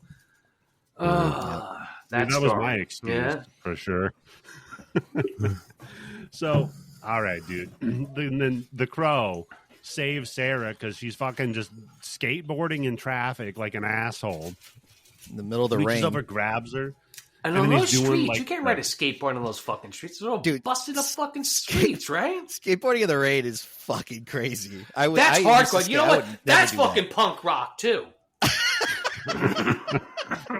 She actually So you want to be punk rock people, you got 2 choices. Skateboard in the rain or start a band and I don't know. I always shit on the stage. I always thought she was kind of cool because she was, me watching it as a middle schooler. She was like the first teenage or like 12-year-old chick that I saw with like she had the side of her head shaved. Like she looked kind of cool, like a badass. And you didn't see that wasn't as common, I guess, in film back then. So it was kind of cool to see like this cool chick with a skateboard. Just living on the streets. Yeah, she's begging for hot dogs off a cop. Fucking skateboard hobo, dude. It's fucking dope. And just set Daniel's trajectory for women for a few years. She's gonna get fucking cut for being a snitch. You can't fucking eat fucking hot dogs with cops with the rest of the neighborhood being cool with you, right? In that area? That's true. Yeah. Well, I don't think she's a bad kid. I just think she's poor. She's not like it's not like she's not bad. Yeah, she wasn't working with misunderstood Top Gun or whatever the fuck his name is. Top Gun. Not yet. Yeah. Iceman. No. So actually would have been a cool nickname for one of the other henchmen. That'd be cool. So Albright does some detective work, and he finds out that Shelley, the Crow's girlfriend, she was like some tenant advocate or whatever, and basically trying to stop them from strong-arming the people out of the building. So rent control bill. I don't know. Yeah. So they could, gouge people on rent prices. So even back then, the bad guy was really landlords back in the night. Back then, back now, in the future, whatever. The landlords are always forever the bad guys. Yeah, it will always be that way. Mm-hmm. Yeah, so that's why I can't wait to be one. If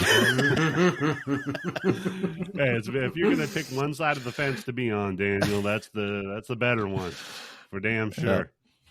Except you will get a crow.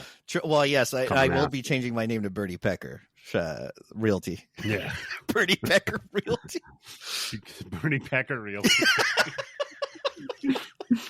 I love it. Man. If you lived here, you'd be home by now. Bernie Pecker Realty. It's just a fucking graveyard. Yeah, I'm buying off buying off cemetery land and just getting rid of the bodies. Just evicting the bodies. Evicting bodies, dude. Evicting dead All right, corpses. Hold on. I don't want to go off on a tangent here, but here we go. We're already on one. Cemeteries make money. Well, you pay them to bury dead people there. Okay. You pay them a fee. How much does it cost to buy a plot of land in a cemetery? They definitely get tax cuts, I bet. It depends on how much you love your loved one, because how much are you going to pay for their tombstone? That's the coffin. That's a coffin. No, the tombstone. How much do you pay the tombstone you pay. Oh, the tombstone. But but the actual the plot of land to bury somebody, how much does that cost on average? Probably about. they're saying here on average 5,000. But Tim, I could get you 2,500 out the door. Oh no, let's say 5,000. How is cemeteries making money? How many people are they burying a day? Where they're getting a $5,000 cash in hand, a check in hand. Where 10 years later, I die tomorrow. My wife buys me a plot of land, hopefully for $2,500 at least. Because now she can eat whatever the fuck she wants with the hot dogs. Yeah, but how are they making money off of that? Where they're still paying taxes on that fucking property. Somebody's still got to fucking take care of the land. I think they get tax cuts. I think they get tax cuts. I think they contract people. I don't think they have a lot of employees, so there's not a lot of overhead. Yeah, because I live in Queens, and if you look at Queens, there's like 3 major fucking gigantic fucking cemeteries on prime real estate here. Don't you have to pay like maintenance fees for the groundkeepers and shit if you had a plot there? All right, so hold on. Hold the fuck on. So let's say the 3 of us die tomorrow and we all get buried side by side by side. And I don't pay the maintenance fees, but you and the fucking Daniel do. So mine's going to be fucking full of weeds and yours is going to be clean? No, you get evicted. They're going to drag your ass out and put you in the fucking dumpster. They're going to take you out butt naked. Next thing you know, the Crow's coming by. He's peeling the boots off of your dead ass in the fucking trash can. I hope your wife puts ketchup and mustard and relish on your dead body when you fucking die. She's going to eat a peanut butter and jelly sandwich when they drop you in. She's going to eat a peanut butter, jelly, and bacon sandwich while they're dropping your ass in. While she's drinking champagne, Drinking champagne, pork, laughing. Here lies Bernie Pecker. Dumb son of a bitch. Man, I need to look more into that. I know it is. I was going to say 5 to 10, depending on what you put. Because I mean, dude, there are some gravestones at the cemeteries around here that are fucking crazy big. 200 fucking years old. Some of these goddamn places. Really? How are they making money off of that? I just really, even if okay, there's a maintenance fee. How much is the maintenance fee that they're charging you for somebody to do what? Literally, to do what? To make sure that your grave is fucking mowed. Yeah, dude, I put how do cemeteries, and right away the next was make money. So someone's asked that before. Well, I know in Bordello of Blood, they also ran a vampire brothel, so that could be part of it. All right, that works. Okay. Good way to dispose of the bodies, too, you know? So yeah, detective guy does a little work. He figures out, oh, wait, that dead guy that I saw at Tintin, that's this dude, Eric Draven. And he figures it out by doing like a Finkel is Einhorn with a picture, and he just draws like crow makeup on the part. Stretch, Finkel is Einhorn. You remember with the dog? With the fur yes, on I love fucking it. Ace Here's what we need David from Australia to reface us all as a crow, just by drawing that on our faces. And I was thinking about doing a crow cosplay for the video episode. Just painting my face white. And that would have been fun. Makeup on. Yeah, and I decided I didn't want to do that. Yeah, put on makeup too. Trust me.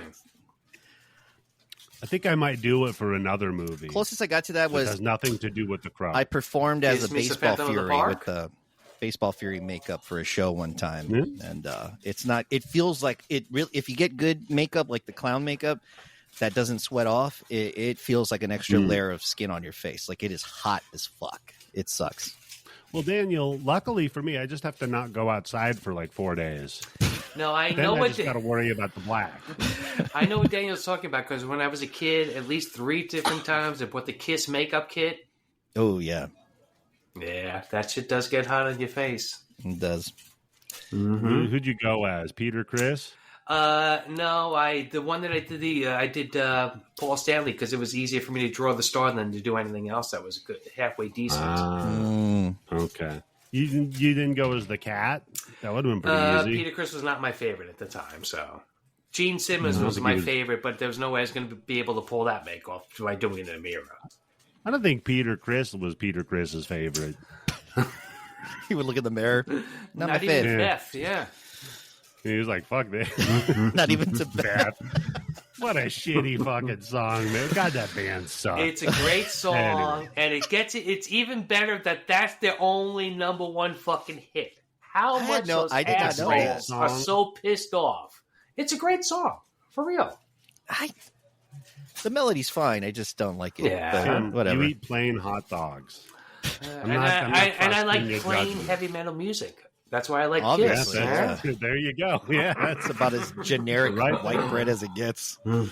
Yeah, pretty much, man. Pretty much. It could have been Def Leppard, though. I guess. Yeah, that's a little more white bread. Come on, Pyromania. Come on, Jesus Christ. I remember for my wedding, I played "Pour Some Sugar on Me" for the cake cutting. It was pretty fun. I went like this with the knife. Oh, wow. Dude, my wedding... I actually go back to see my wedding video because it's actually pretty entertaining. It was pretty fun. Yeah, because it's your wedding. That's true, yeah. Try showing it to somebody else and see what happens, yeah. Oh, yeah, that's true.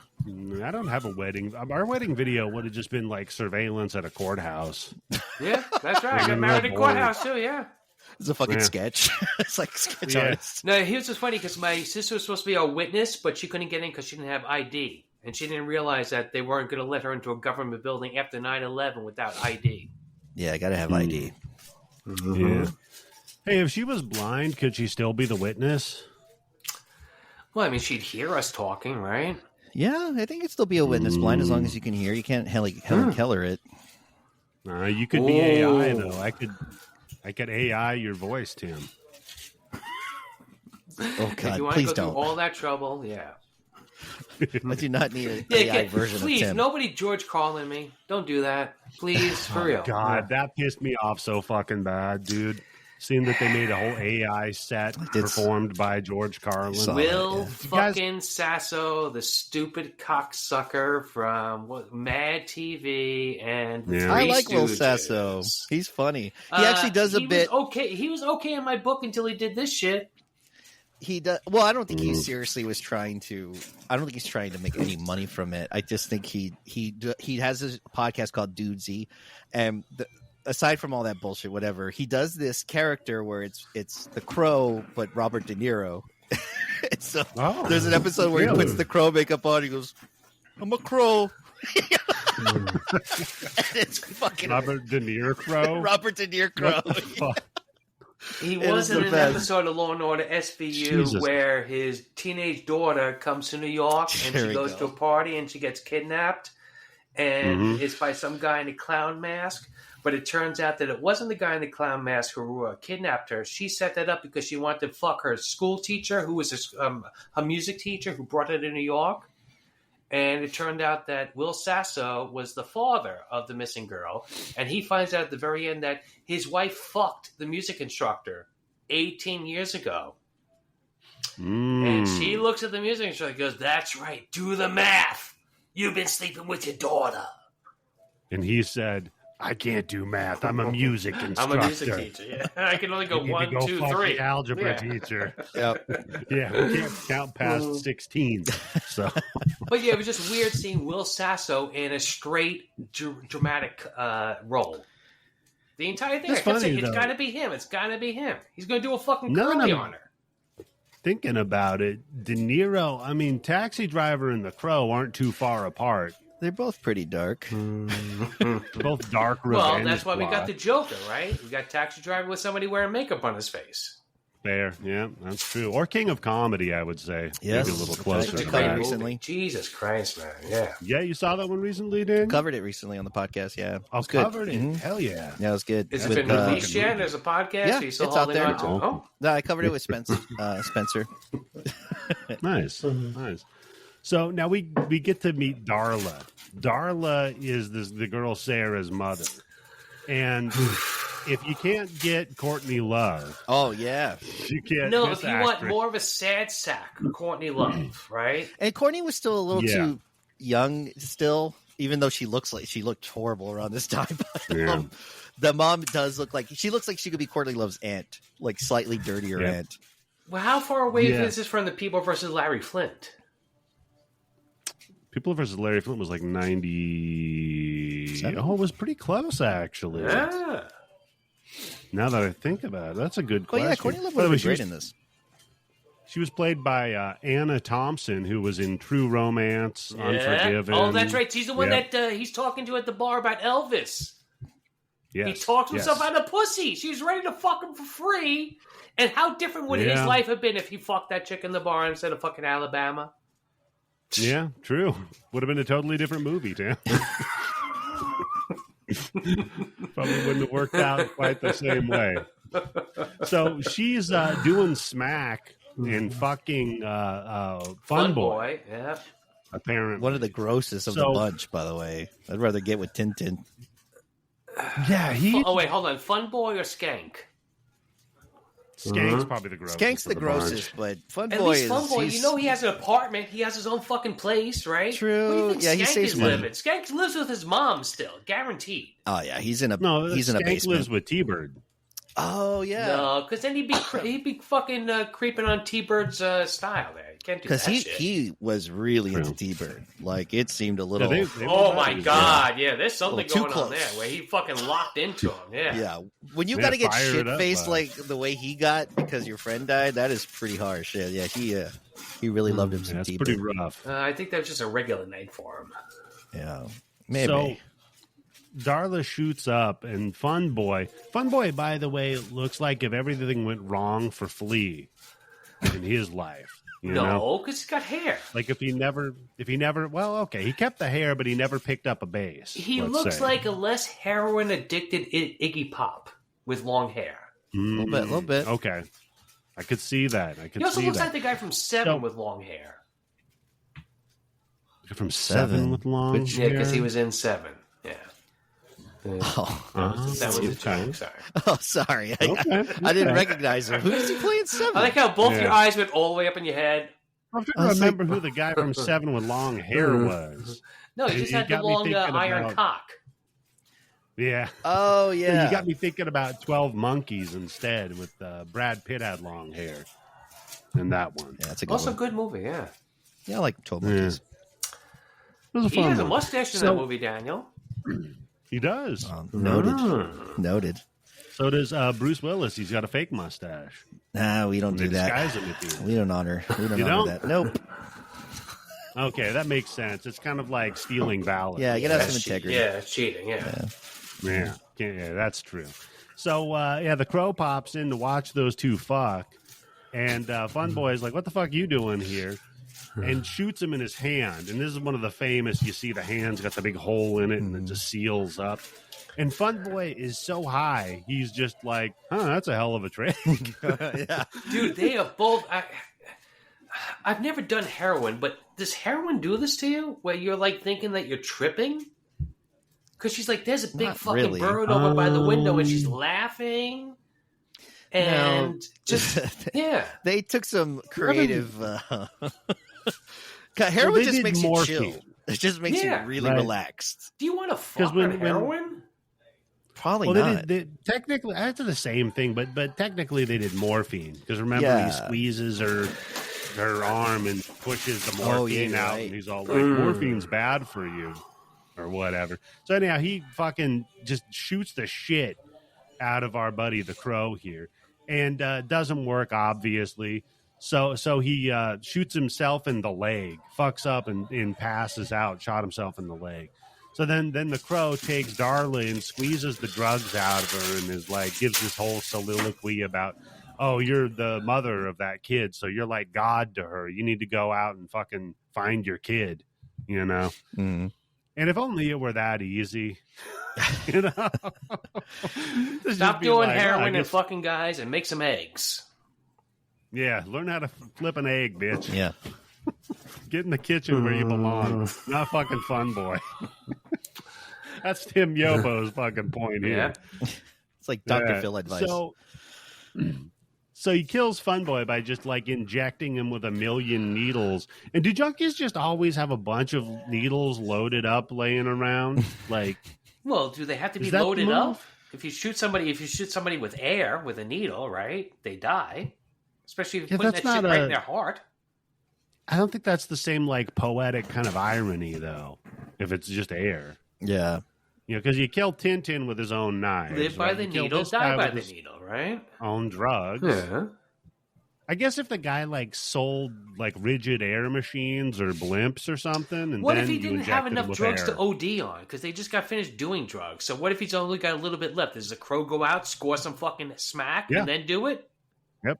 Yeah, the crow goes out, he scores some drugs real quick, and then goes and injects him. I'm sending my bird friend over. He's cool. Don't worry. Yeah. I can just see the bird flying with a baggie in its fucking mouth. Fucking fucking carrying pigeons. Come on. Yeah. You could do that shit with fucking like dime bags and vials, right? That's a good idea, Tim. You should get into carrier pigeons. Just for dealing drugs all through town. Was that why the Birdman of Alcatraz was in jail? Yeah, because he was like a Mike Tyson pigeon guy, but he was a drug dealer. It was his move. The crows were all his fucking carriers. So then the crow shows up at the detective's joint at Ernie Hudson's house and grabs him a beer. And he's like, "So, this scene's what's always all going on?" Weird to me because until this scene, you've pretty much only seen him in the dark, and now it's just a guy with face makeup hanging out in the living room. Yeah, it's a really weird. I hope that shit don't come off on my fucking couch, man. Yeah, you don't wipe your fucking face on my towel, dude. Yeah. Like, did you need to put the face paint on to kill people? What was the point? All right. I mean, look, I'm not if they recognize you, what's going to happen? Yeah. Yeah, you're going to say the dead guy did it? Yeah. I'm a crow. Yes. It's me, Bobby De Niro Crow. That's a good bit, I'm telling you. Just him meeting the Fockers. That's a good. Yeah. That sounds like fun, dude. So he hands him a beer, and he's like, "All right, they'll tell me what happened." He's like, "Oh yeah, they knife raped your girlfriend to death, and she laid in a hospital bed for 30 hours." Until her body gave out on her and she died. Mm-hmm. And the crow's like, Jesus, dude, you could have like sugarcoated it or something. Yeah, he doesn't hold much back. Just asking how your day was. But then he goes over and like caresses him on his temples real quick. Then the crow does like the Vulcan mind meld with him and just sucks up the memory or whatever. Yeah. So and then he this starts cop got flailing paid around. overtime to just sit with this fucking chick for 3 days? I was going to say, so he was in the that's- operating room? And all this. That's why he got busted down the fucking street patrol. Come on. Yeah. It can't be that obvious with the timesheets. He clocked 30 hours of overtime just drinking fucking coffee out of the vending machine and playing poker with the little fucking cups for 30 fucking hours. Eating plain hot dogs with Tim Yobo.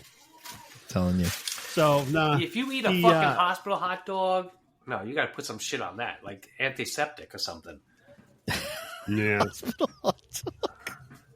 Antiseptic. Yeah, when my wife had our oldest, it was up in this town that burned down, Paradise, California. Oh, I've been there before. Yeah, I did some volunteer Recently? work there for flu shots because it was so burned down. We're just trying to help out some of the families that were still there. Yeah, that's the you and worst Guy problem, Fieri both did volunteer work up there.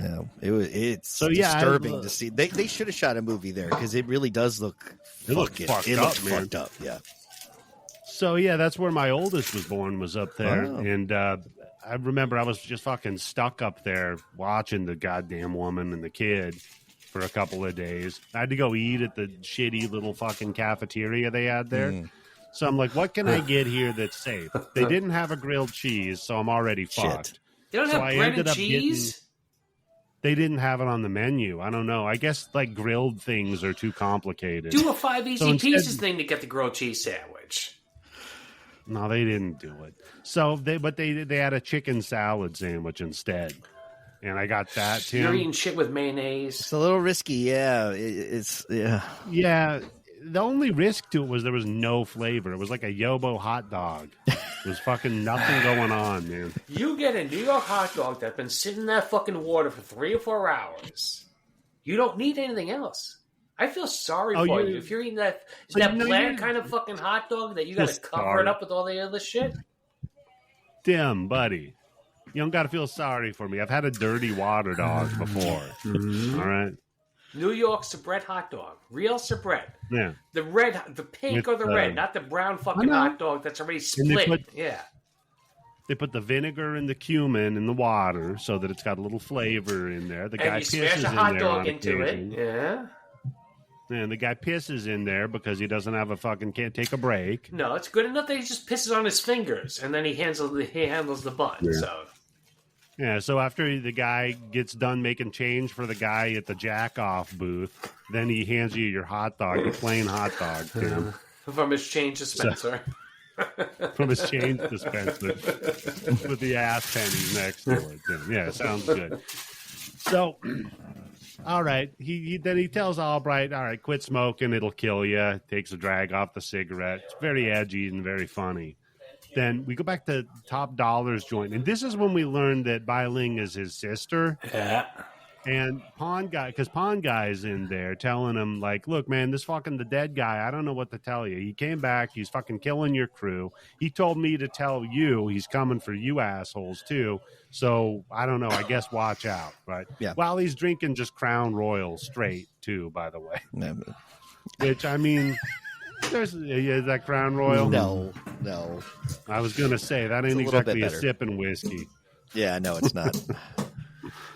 First time I ever threw up from alcohol was I drank half a bottle of Crown Royal and I chugged it when I was a junior in high school. Did not sit in there long. I think Highlanders Part 2, or High Riders Part 2 is all thanks to Crown Royal. Yeah. Yeah. Yeah. It was rough. Do you think anybody ever does a Crown Royal and a Royal Crown Cola? Just to be annoying. I love a good RC. No, but I'd do it. Yeah. Give me a RCCR. Yeah, a little They're RCCR. like, we don't play Credence here. I don't know what you're talking about. You fucking asshole. This is a punk bar. Fucking asshole. Not CCR. CRRC, you motherfucker. You dyslexic son And of a a plain bitch. hot dog. Oh, that'd be a good bit. The dyslexic bartender. He's just fucking all your drinks up. He's like, look, man, I'm disabled. I can't help it. All right. So then we cut that back to Eric stole a guitar from the pawn shop. The Crow did. and he's just shredding on the roof of some building for some reason. Because it's cool. He's cool. Yeah, that's pretty sweet. There's no neighbors to complain, right? Yeah. It's fucking hell night. Hell night, when the half town is fucking burning, you think the cops are going to take a fucking noise complaint? Yeah, he's exactly Daniel. He's doing the fucking windmill. He's just like Nero playing his lyre while Rome burns, right? It's great. So is that basically it, Tim? It's fucking awesome, dude. He really is pretty sweet. That's a scene that's so like it's once again you could tell the director shot a lot of music videos. Oh yeah. Yeah. So he's playing his fucking tasty licks up there while Sarah goes back, because when he rescued Sarah, she's all like, "Oh, I'm so tired of it raining here," and he's like, "Yeah, it can't rain all the time." And she's such a like fucking mark-ass fangirl for Hangman's Curse or Hangman's Joke. That's the band. She goes home and she's like, "Wait a minute. I think he said it can't rain all the time in a record. I'm going to put the record on instead of just reading the lyrics to see if he did." Yeah, yeah. And then, handy enough, the record just skips at that part, too. When the crow comes in, yes. The crow made it skip, yeah. And then the crow's fucking up your records. Anytime you have a problem with this movie, just say a crow did it. Yeah, Bernie did Bernie it. Pecker did it. Bernie Pecker fucked up her record. Yo, if a bird poked the record, it would fuck it up. That sounds like the beginning of a limerick, right? Bernie Pecker fucked the record. It's a tongue twister, yeah. It really is a tongue twister. It's good vocal warm-up. Something, yeah. So she's like, "Oh shit, I guess that guy that rescued me that smelled like a dead body was probably that dead dude I knew." Because he said the same thing from this song from a band that no one else has ever heard. So I'm the only one who would know that. Yeah, they're definitely local. They're like the Dragon Sound of Detroit. Yeah. Yeah. Mm-hmm. I mean, their pictures are still up in the fucking club 1 year after the fucking band broke up, right? Yeah, yeah. You think they were like a cover band that had a couple originals, or you totally. think they just? Yes, they played Typo. Yeah, shit like that. I'll never forget the one time I auditioned to be in a band was what the fuck was the name of the joint? I forget the name of the fucking band. Slingshot. That's kind of a cool name for a hardcore band. It was this was like a metal band, and I went there and because I played guitar. So I went there and I did play a little bit of stuff. And then the guy says, he's like, "All right, dude." And he had one of those metal voices, What's up, dude? Like, "All right, dude. Yeah, it's pretty good." It's like, but one thing is, every one of our shows, we always play at least like 5 Sabbath covers. And I was like, "Yeah, well, I gotta just go." start your own band called Edlum. Edlum? Yeah. Is that a bedlam? It's a good thing you didn't get into marketing. Yeah, that's true. Hey, but those few people that would get it would fucking love the product. Yeah. You'd be good at niche talking to me. I should call it Ed, and then below it just says not ED like erectile dysfunction. Just Ed like the name. That'd be the name of the band. Did you ever have long hair, Eddie? Did you ever sport long hair? Oh yeah. Oh god, I gotta see this. There's got to be one sneaky one. I think they all got burned. Oh, you son of a bitch. My hair was like down, like around, like just a little longer than shoulder length, and it was all the way around. And I dyed it black, of course. Yes. Yeah. Was it naturally more brown? We've all done that. Yeah. Yeah, it was more brown, except the front. Like I had something fucked up, so it was like blonde in the front, and then like brownish. That's kind of cool, actually. In the back. Yeah. So I left the blonde for the longest fucking time, even after I dyed everything black there. Then I just started doing crazy shit with it and going like greens and purples and blues and that kind of shit. And then my family, my shitty nieces got head lice, so I just shaved my fucking head. I was like, "Fuck this, man," because I'm not going to fucking deal with that. And Daniel, you look like you got something to say there, pal. No, I just didn't expect that twist. I really did not expect that. Come on, where you grew up, you're not expecting head lice? No, dude, I grew up in hell. So I shaved my fucking head. Then when I let it grow back long again, but then I just did a mohawk for a while. I want that picture. After that, the mohawk picture? Yeah. I probably have a mohawk picture. And then since then, I've just kind of kept it down. Kept it low. Yeah. I'm trying to grow my hair out. Mostly. Aerodynamics. I've been trying to grow mine out. I'm trying to grow it out just for fun because I'm not really dating and I've been pretty depressed. So I think it's best I try to start. Oh yeah, during COVID, I grew my hair long. I had that shit. I was looking like Jesus almost. Yeah. Oh. They always say that when you just start letting personal hygiene go, that's a good thing for depression. Really is. So I support you. During Daniel. COVID, yeah, fuck that shit. I put deodorant on. Come on. No, Brush my teeth 3 times a day. It's good. That shit. We're going out of the house. It's pretty good in there. You got to ponytail it up too, though, man. Oh, I don't know. I had the ponytail. Yeah, I had the ponytail. Yeah. I need you in a high ponytail. Oh yeah, you know my what I nephew mean? does that. Like the almost blowjob ponytail instead of the bang you from behind ponytail. No. Then once you've got the hair long enough to do the high ponytail, you shave your entire head and you just have the top ponytail. Yeah. That's a good look, man. Oof, my cranium is hard fucked up, though. Hmm? I definitely got dents in my skull. Like I feel like if I were to bring, like yours is nice and smooth. That's where I'm lucky. I got a nice. You got skull. a nice skull. Not a lot of damage. I got there. some waves. It's definitely going to be weird. They're going to be like, "Oof, this guy might have a tumor." You don't want any psychic reading your head. This is fun. Man. It is fun. Not bad for 2 hours of recording. Shit, talking about a movie, kind of. Oh, man. So, all right. Then Top Dollar kills Pawn Shop guy. He just stabs him through the back with the fucking throat with a sword. Oh, yeah. He's all like, why won't you die? Then shoots his ass. So then Bernie Pecker starts flying around. He finds T-Bird.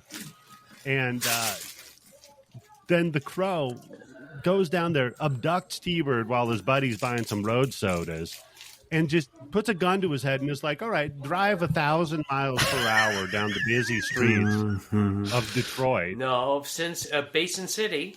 That's where he's driving, right? He's driving in Basin City. Okay, yeah. Basin City. Yeah. A totally real place. Where nobody's ever out. Like, there are so few pedestrians anywhere in this film. Yeah, it's just the cop and the little girl. It feels well, if you so live in this neighborhood empty. with fucking Fun Boy and Thunderbird running around and fucking arcades blowing up left and right, and the only thing you open is a fucking hot dog stand, why would you be out? Mm-hmm. I mean, even Death Wish 3, which was basically this, had some people around getting groceries. Well, no, Tim, you forget the charming moment when a bunch of little trick-or-treater kids run by the Crow and he giggles at them. Yeah, when they like keep shining the flashlights in his face, even though they're already past him. Yeah, like he's got some fucking brain damage, or like Daniel head or something. It's like, okay because I like this movie. It's okay. Yes. It's no problem. He does seem kind of. There's times where he seems very aware, and there's times where he seems kind of silly for no reason, and I don't know what that's about. How long was the oxygen away from his brain? So. True. That's true. At least you a could year. say at the best he's bird brained. yes, you could say that too. You fucker.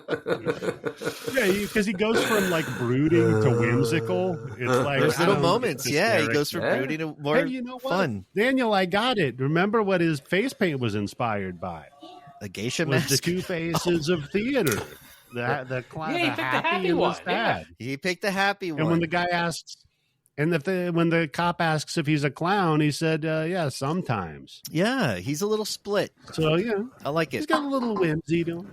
It's kind of like if you have a real crazy girlfriend, you know, with the bipolar, that kind of thing. Oh yeah, I've been bipolar, there. Biling, yeah, that's a crazy girlfriend for you. Biling. You never know whether or not you're going to survive that night. I don't know. Yeah. I like that feeling. Yeah, you're right. It is pretty great. It has its moments for a while. Yeah. Short-term fun. Something in the eyes you can tell. You're like, see that little glimmer in there? You're like, I got to get the fuck out of there. Fun, right? Yeah, my name is Daniel. Wink, wink. You're like, listen, we can't go back to my place because I don't want you to know where I live, but I could rent the La Quinta Inn down here or something. I've done the Airbnb strategy before, dude. But I was kind of nervous. I just saw that today coming over the subway. There's a La Quinta Inn on Northern Boulevard. Like, what? It's La Quinta. La Quinta. La Quinta. Whatever. La Quinta. Close enough. La Quinta. So fucking Tim right there.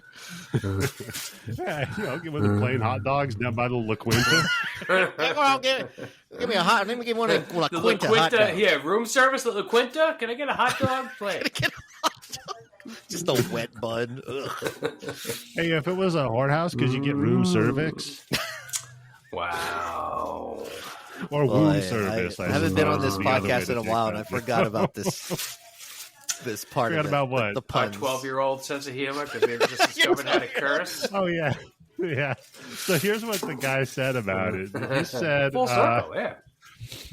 Oh, yeah, we got back to it eventually. It only took 2 hours. Yeah, they call that a callback in comedy, Tim. Don't call it a callback. His username was frustrated with Twitter, which is good because now it's X. Mm-hmm. And it just says 2 stars out of 5, which fuck you. Like I said, do 1 or 5. Yeah, don't do 2. Fucking bitch. And they said, I'm going to say she, because usually we assume male, and that's very male-centric. Just say and they. That's, fucked up. No, I'm going to say she. Why not? So this dumb cunt said, pass, when you were around 12-year-olds and they cuss because they think it's cool, ... So that dumb bitch, that's what she it. said. That's the whole review. No, I guarantee that's a dude. Because I'm sorry, because I think the women who listen to our podcast are cool enough to know what they're getting when they listen to the show by now. That's the ones that come back. But I could imagine, I definitely have met some women that if they heard either of our podcasts, they would have that reaction. I have definitely got some reactions like that out of women before, Tim. It does sound... I'm just not used to it. I can't imagine a guy referring to you being 12. Like, that's very much I can't imagine a guy making his handle frustrated with Twitter. That too, yeah. Oh, yeah, frustrated, yeah. I just don't use that word. Go on Pornhub, type in frustrated, and see what usually pops up. Yeah. That's FWUST. RATED. Frustrated. You say that again, Tim? Frustrated, yeah. No, there's an R at the beginning. Frustrated. Frustrated. Frustrated, that's it. This is the it's guy like me trying to spell a word. I'm frustrated, yeah. This is the guy that gets up my ass about things like on accident or by accident. I can't say frustrated. I don't care. It's by accident, on accident. No, that's wrong. And Tim, it's frustrated, not frustrated. All right, I was Elmer? doing Elmer Fudd, yeah. You look like Elmer Fudd. I do the voice. That's true. I do look like Elmer Fudd. You got some fuddness going there, yeah, a little bit. Yeah. Well, I've been fudding around for a while here, so I get it. So, all right. So he makes T-Bird. He fucking straps bombs to T-Bird and then makes him drive off of a pier, which I said was overkill. You could have just had him drive off of the pier or blown him up. Yeah. He takes it up a notch, yeah. But he was the shittiest one. T-Bird is like absolute hot garbage. Because T-Bird is the leader of this crew. He's the leader, yeah. He's doing all these. I love that he had the character do all these little snaps and like he's always having them he's like a conductor and shit. So annoying. Yeah, and reading weird Bible verses. Yes. Oh man. I mean, as far as like your weird psycho gang leaders go, he's a real plain hot dog kind of gang leader. You can tell, this guy likes a plain hot dog. Yeah. So, but then his buddy, old Skank, sees this go on, runs off. And the Crow, by the way, he's been decorating all these scenes too. Mm-hmm. So with Kit Kat or whatever his name was, he just drew a blood crow on the wall. Mm-hmm. And then with Fun Boy, he did the crow and blood on his chest and then the needles to connect the dots or whatever. And so now he's done what he's done is he's taken fire and he's made the outline of a crow out of fire on the ground. This is just for the trailer, I think, but it's fucking pretty dope. It's a great scene. It does look There's sick. so many great scenes, yeah. Oh, by the way, Daredevil with Ben Affleck, you hack. Dark Knight Rises, you hack, right? Yeah, I forgot about that. Yeah, because he put the double D on the ground in fire, and not the ones you'd want to look at. Well, don't set them on fire. Come on. At least the Batman. No, I told you that stripper. Sorry, go ahead. No, go ahead. I told you, Tim, that stripper had with her nipples pierced that used to put matchsticks in there and light them on fire when she gave you a lap dance. That's pretty that cool. was pretty cool. So Yeah, wait, like the lap dance only lasts until the match burns down? No, my buddies that got me the lap dance from her, they got Christian Woman by Typo Negative, which is like a 14-minute long That is song. a long one. Holy That's shit. cheating. Oh, my God. You fucking cheated that girl. No, cheating, Tim, was the fact that I took sandpaper to my sweatpants before I went in there. That motherfucker was one-dimensional, man. That's a pro tip for all you kids out there. Sandpaper the crotch of your sweatpants or your tracksuit pants before you go to the strip joint. You're welcome. Yeah, start a fire. Make her really earn that fucking $20. So yeah, he fucking lights it up, then dips out of there. Yeah. Next morning, right, Tony Todd's character goes to check on Eric Draven's grave because he's got a hunch, and he finds that it's fucking empty. So now he knows who the killer is, right? Yeah. Then Darla, she decides to wake up and be super mom. And fucking Sarah, by the way, being a real bitch about everything. I get it. You know, she's pissed, but she's like, look, I forgot how you like your eggs. You like Come on, them fool fucking me once, scrambled? it's my fault. Fool me twice, right? Okay, George Bush. You don't even know it. Don't That was say my a George saying. Bush impersonation, yeah. Just say. But yes, I know what you're talking about. Yeah. Mr. Pro Death Penalty Tim Yobo over here. If somebody fucks up one time, we got to take them out. I hear you. Well, yeah, she's But trying to then be a mom, but poor what's her face is Sarah. Sucks at it. Yeah, and the kid's jaded. The kid's bitter about it all. But Yeah. But she flips it at the end. She's like, no, Mom, because she keeps calling her Darla. She's like, no, Mom, I like them over easy, and helps her flip them, and it's a cute little moment. Glad we had that. So then Sarah sneaks off in the Crow's old burnt down house, where he's in there burning his photos now. Yeah, which I don't know, whatever. I guess if he's you can't very stand emo. the memories, He's very emo. He's kind of emo before emo, because this wasn't really a common term at the time in mainstream. That's right. But he acts like an emo guy.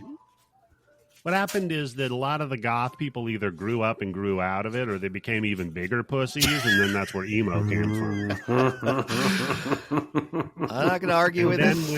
Then when the bigger pussies that were emo became stupid, then they became scene kids. Yes. Yeah, 100%. And now everybody's just, I don't know what the fuck they're doing anymore. Now I just watch the end of Rambo or the end of First Blood, and I make myself cry at night. Yeah. That's what a man does. Crying at Rambo, yeah. Just bottle it up and cry at Rambo, and then just, Only Rambo 1. You can't cry at any of the other Rambos. It's not fucking over. Eventually, just don't turn it off. Yeah. That's eventually, you just snap at some family barbecue and let some shit out about what happened at summer camp. Yeah. You end up punching your daughter's boyfriend for no reason, even though he's a pacifist. All the pop rocks. You hate that he's a pacifist. All the pop rocks coming out of my ass. Yeah. Tim's over there. He drops his plain hot dog out of the bun at the barbecue. He's fucking losing his mind. I'm holding on to that hot dog. Don't worry. Real man shit. That's what you do. So then we just have more shredding on his guitar. Then cut to this rave scene at the Industrial Club. You gotta have. It's a '90s movie. Yeah. You gotta have a rave scene at the club. Yeah, like Blade. Yeah, it's exactly the track. Yeah. That's from Cheech and Chong, isn't it? That track. God damn it. Might be. Now it's stuck in my fucking head. It's good shit, though. It is a good track, though. So, okay.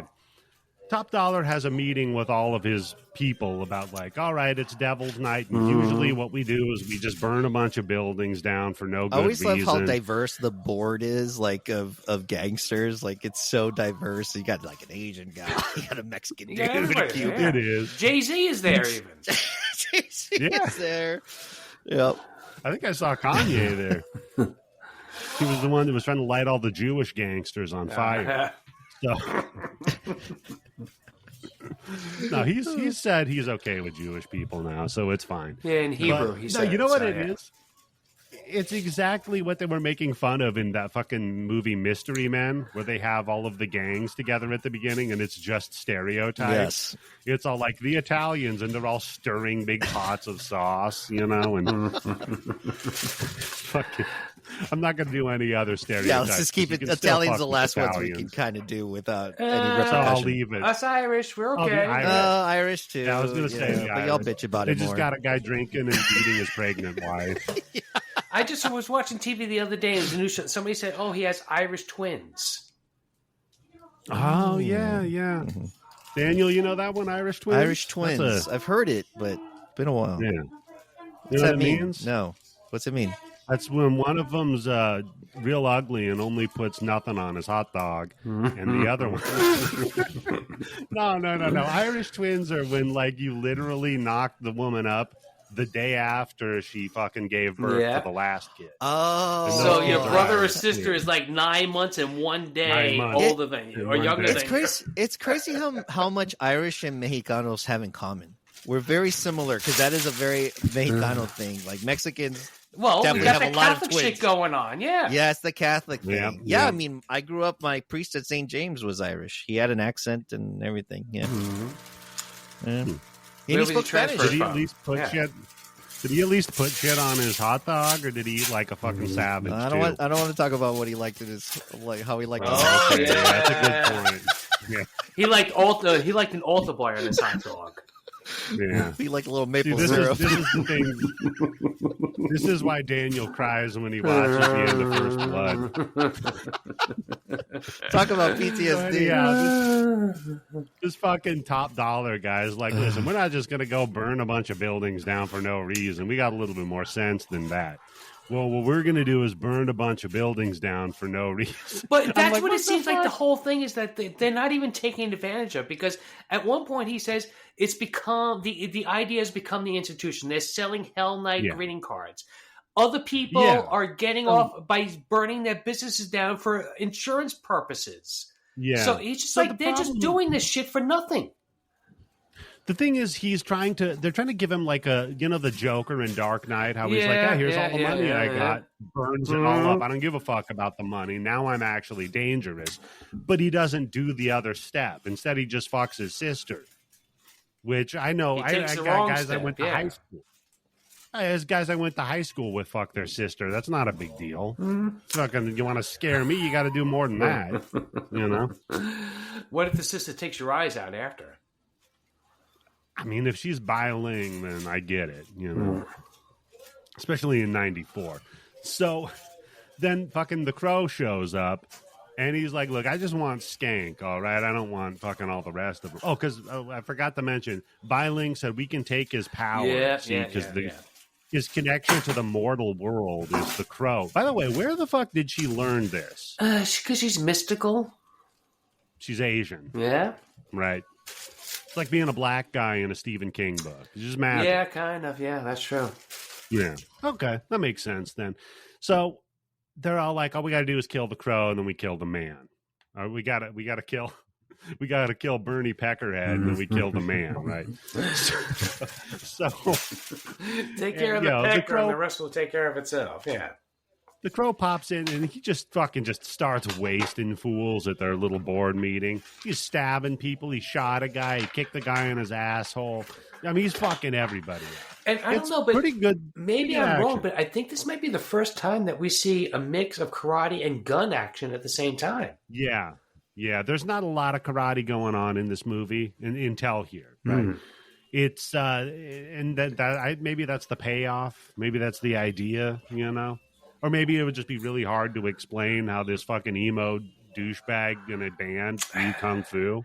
And at that point, he's fucking brought back from the dead, like you said. So, yeah.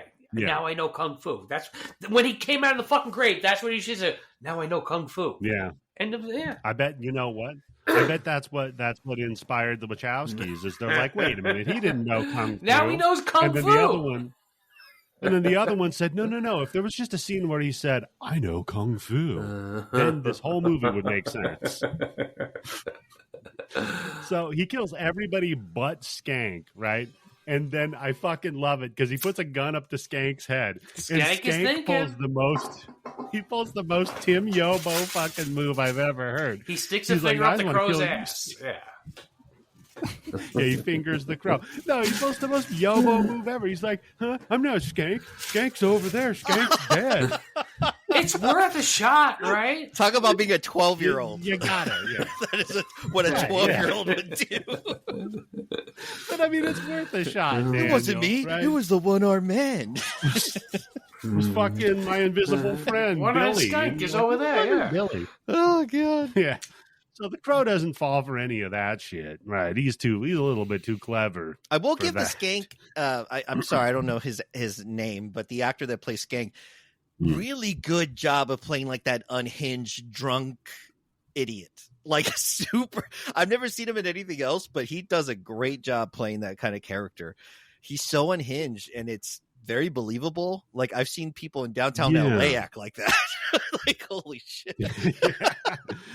So, yeah, the dude that played Skank, he hasn't been in a ton. His name is Angel David. And he was actually in G.I. Jane. Holy shit. I guess it was somewhere in there. I do not recall that. Huh. What else? Not much, man. I copied and pasted his name into Google, and I typed it in, and nothing came up. Then I put the word actor after it, and they showed me the guy from fucking Angel. Oh, I forget that guy's name. Yeah. David something is his first name. David he has a weird Borealis or some bullshit like that. So yeah, David Angel actor. That's what popped up. Hey, if your name is David Borealis, if you have a kid, you name her Aurora, right? You have to. I mean, right? You just gotta. You gotta. I don't think that's his last name. Kanye naming his. I think it is. Kanye naming his kid Northwest or something. You know, it's probably not. It's Borealis. not the worst thing. But... In hindsight, not the worst thing he could have named his kid. No, it's true. All right, now I got to look his name. His name is David Boreanaz. Boreanaz. B-O-R-E. David Boreanaz. Well, a sad guy. It's not that. It's not that hard to get that anus happy. Dude makes money though, right? Because he was on that fucking Angel, then he went to Bones, and now he's on some fucking CBS stupid show that old He's one of those TV guys that found a career, like straight up. I don't know if he's ever been in a full length feature film. I don't know, maybe one or two, but he's straight up a TV actor, and he's made a shitload of money. So kudos to that motherfucker. Yeah, hats off to him. Yeah, he was in a movie he's in a show called SEAL Team. There you go. Yeah, on CBS. That's how you retire. That's retirement. CBS. Yes, CBS will let that shit run for like 300 episodes, and then that's it. You got that Netflix. Well, kind of. Got that cock money, that peacock money. Yeah, just working the cock. You want to make some fucking money, make some quick money. Work that cock, buddy. Let me tell you. So.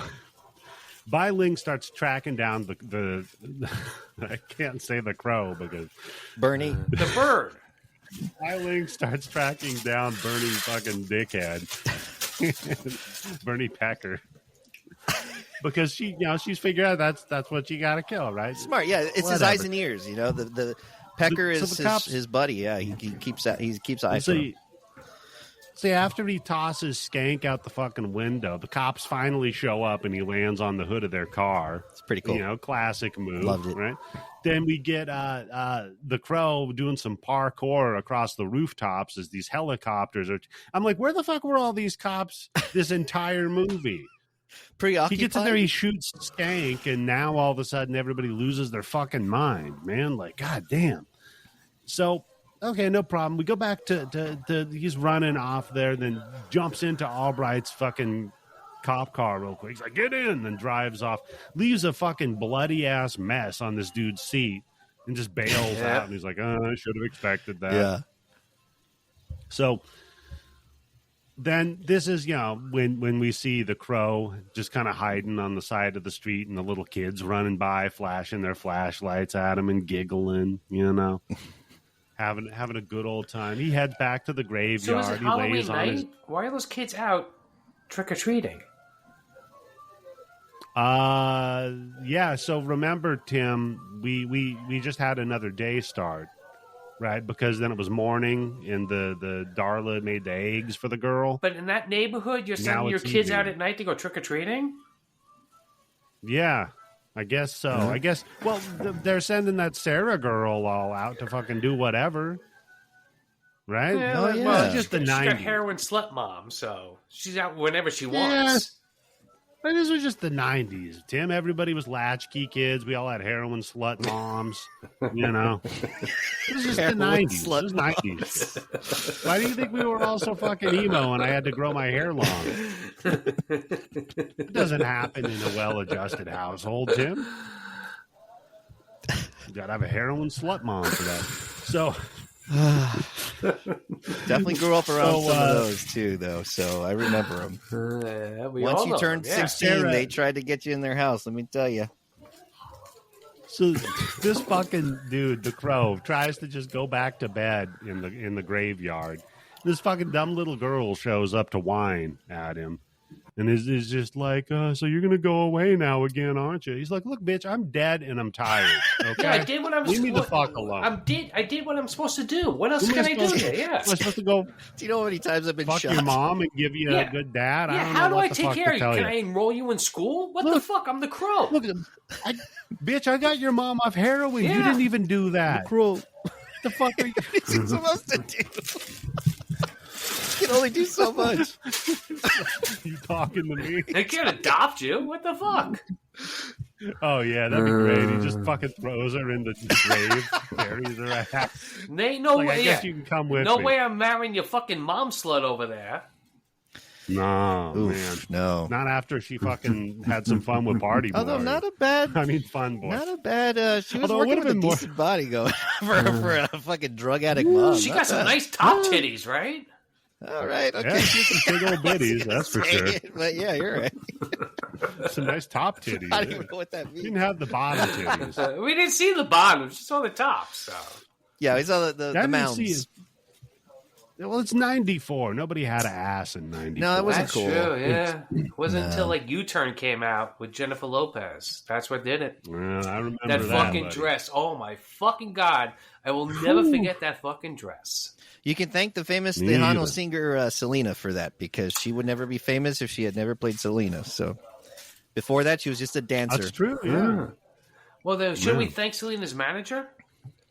Thank you, Thank you, Yolanda Lana, you piece of Salvador. shit. Hope you die. Dude, I felt so bad. We had a guy in high school.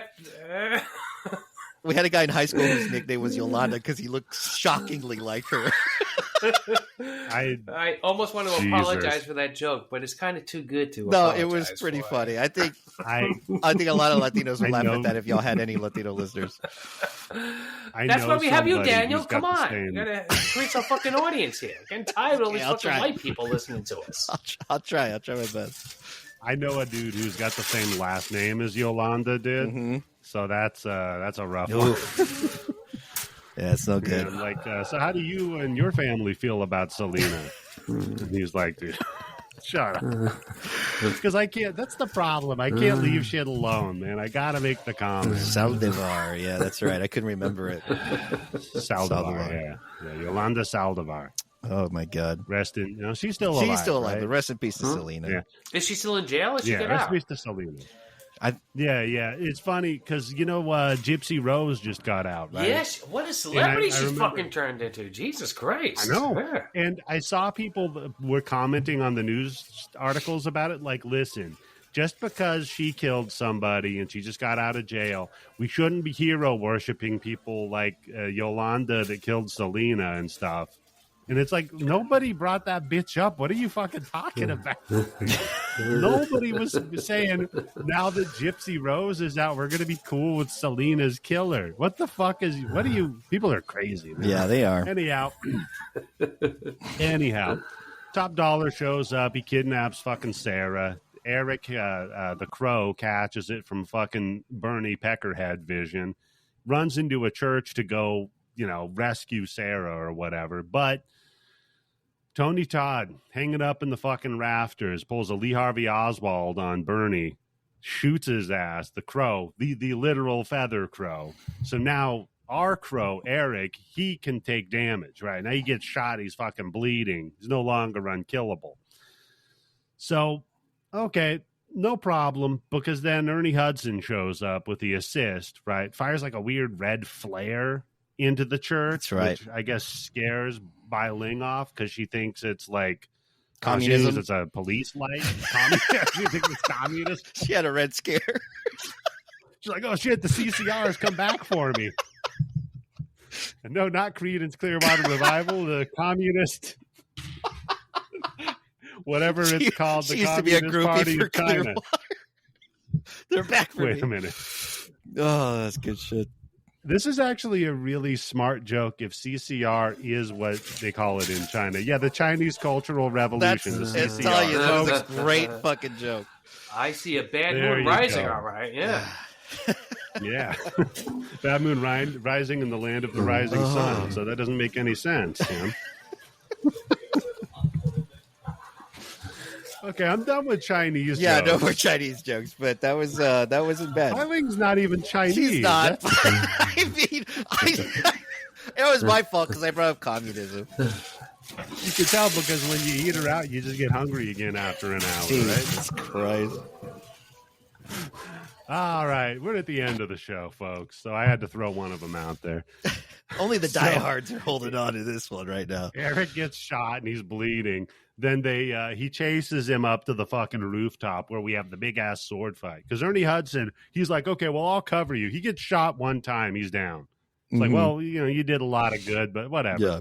So they have a sword / lightning rod duel on the roof of this church. It's a pretty fucking badass fight. Yeah, he gets struck by electricity, right? Yeah, and then he has superpowers. Yeah, that brings back his powers. Cut his head off to kill him. Yeah. Would have made more sense if the pawn shop guy stuck around, since it was a Highlander movie at the end, Tim. So fucking anyway, Eric gets his ass kicked. He gets stabbed from behind, and he's turns around and Top Dollar.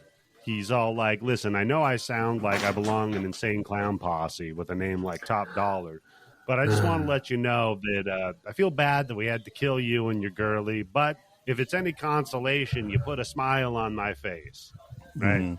And then the Crow, he pulls out his fucking secret weapon. Some people got a little Derringer in the socks. Somebody got a little Altair hidden blade. No, he's got raped to death memory. This is sort of what do you call the Nick Cage Ghost Rider?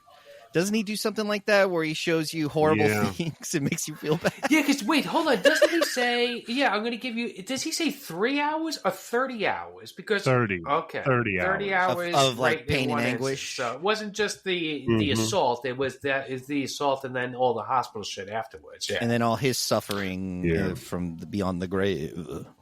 Maybe, I don't know. By the way, that's the prequel to 30 Days of Night Nobody Wanted, 30 Hours of Rape. That was a rough fucking movie. I think that was called Irreversible. Yeah. I think it's just called the Grindman Podcast. Listen, almost every episode has. Yeah, especially if Tim's on there. So yeah, he then I guess technically that means the Crow just raped that guy for 30 hours. Yeah, he head raped him. Right? Yeah. Brain rape. I mean, if he gave him the experiences of being raped and tortured for 30 hours, then he raped him and tortured him for 30 hours. Yep. So all you guys out there, the Crow was your hero. He's a rapist. Just so you know. Yeah, but it's a justified one. So it's okay. Yeah, just like prison. Yeah. You got to survive. Yeah, it's like it's okay, like prison rape. Daniel, good point. I'm kidding. I never thought of it being okay like prison rape, but you make a good point. It's Daniel. a feat of strength. Oh, yeah. Yeah. It's more about power than sex. So I mean, it is. It's the way it is in prison. Oh, my God. I'm kidding, y'all. I'm kidding. Well, they say absolute power corrupts. I just never knew it just directly led to rape, but whatever. So, he fucking falls on the gargoyle head, and then the gargoyle's spitting out blood instead of water. That was a nice touch. Good part, yes. Then the Crow goes downstairs, and Ernie Hudson quits smoking because now they taste gross for him. That's a pretty... So, that helped him out a little. And he tells Sarah, here, take the old engagement ring. She's like, I'll never take it off. She's going to sell it. So she already put it on a necklace. Yeah. Oh, yeah. So that's about it, except, and on the way out also, Ernie Hudson gets to rub it in the detective's face that he missed the case. He's like, you're here too late, dick. Yeah, stupid Scarface. He's like, motherfucker, hey, I was chasing a ghost. I was chasing a ghost with a helicopter across rooftops, man. I got here as soon as I could. Okay. Yeah, man. plus he had help from the police. Yeah. Well, he was the police, so So that's it. That's the Crow from 1994. Watch this movie and get the soundtrack. Yeah. Definitely worth a watch. I mean, if you haven't seen it, I don't know what to tell that's you. great. I would imagine most of your listeners have definitely seen this movie. But if you haven't seen it in a while, like me, it's been probably about 10, 12 years, it's worth the rewatch. And honestly, I think a good chunk of it enough of it holds up to really enjoy. I think all the henchmen have their own kind of distinctive personalities, and it's fun. It's fun. It's a good movie, man. Minus the. Do you think there are some people who've never seen the first one who've only seen the second one?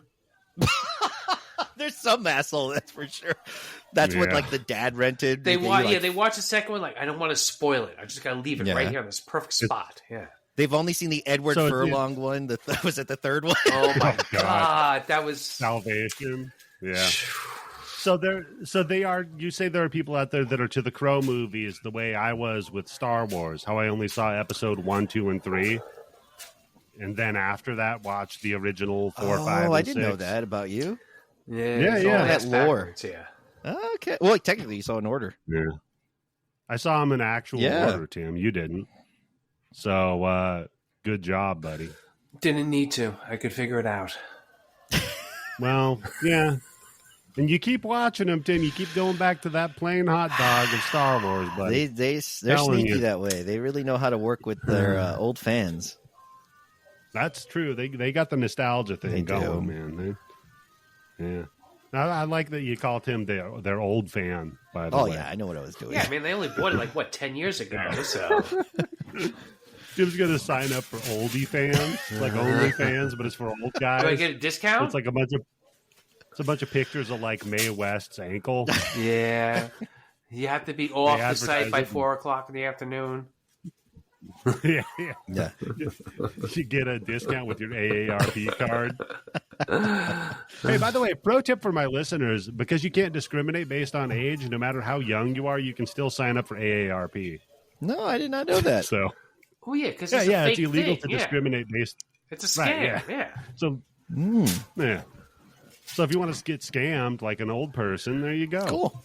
You can know how Tim feels. No, it's just let me go to a restaurant and go, hey, I got 30,000 people on my mailing list. Do you want to give them 10% discount when they come here? Yeah, exactly. That's it. Yeah.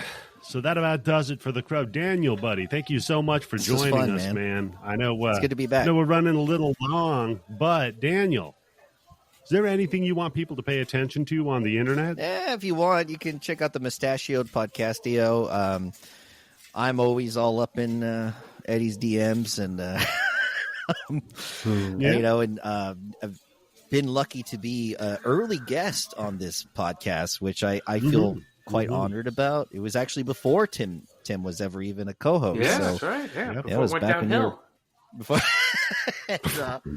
yeah, just honestly, just glad to be back on, man. And I'm glad it was with The Crow because it's such a fun fucking movie. It's dark, it's gothy, it's raining all the time, and the music's great. Like, why fucking not watch this movie? It's so much fun. Daniel, it can't rain all the time. That's true. That's true. It's a song, right? Yeah, a song said it, so it's true. Just like pour some sugar on me at Daniel's wedding.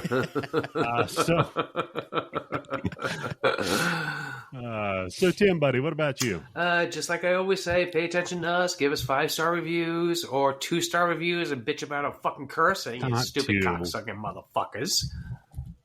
Pay attention to Moustachioed Podcastio because it releases like every 7 months. So when it does, it's a big deal. I got one coming out tomorrow. Not as often as I do. Yeah. I got one coming out. I'm going back to the because Vaughn gives me so much shit about it. I'm going back to doing solo cholos on some old Grind Bin episodes I didn't get to cover. The Miami Connection is coming up soon. So first of all, that's nice. But second of all, why are you listening to Vaughn? I don't listen to him, but he does. He is loud, so it's hard to ignore him. That's true. Yeah. Yeah.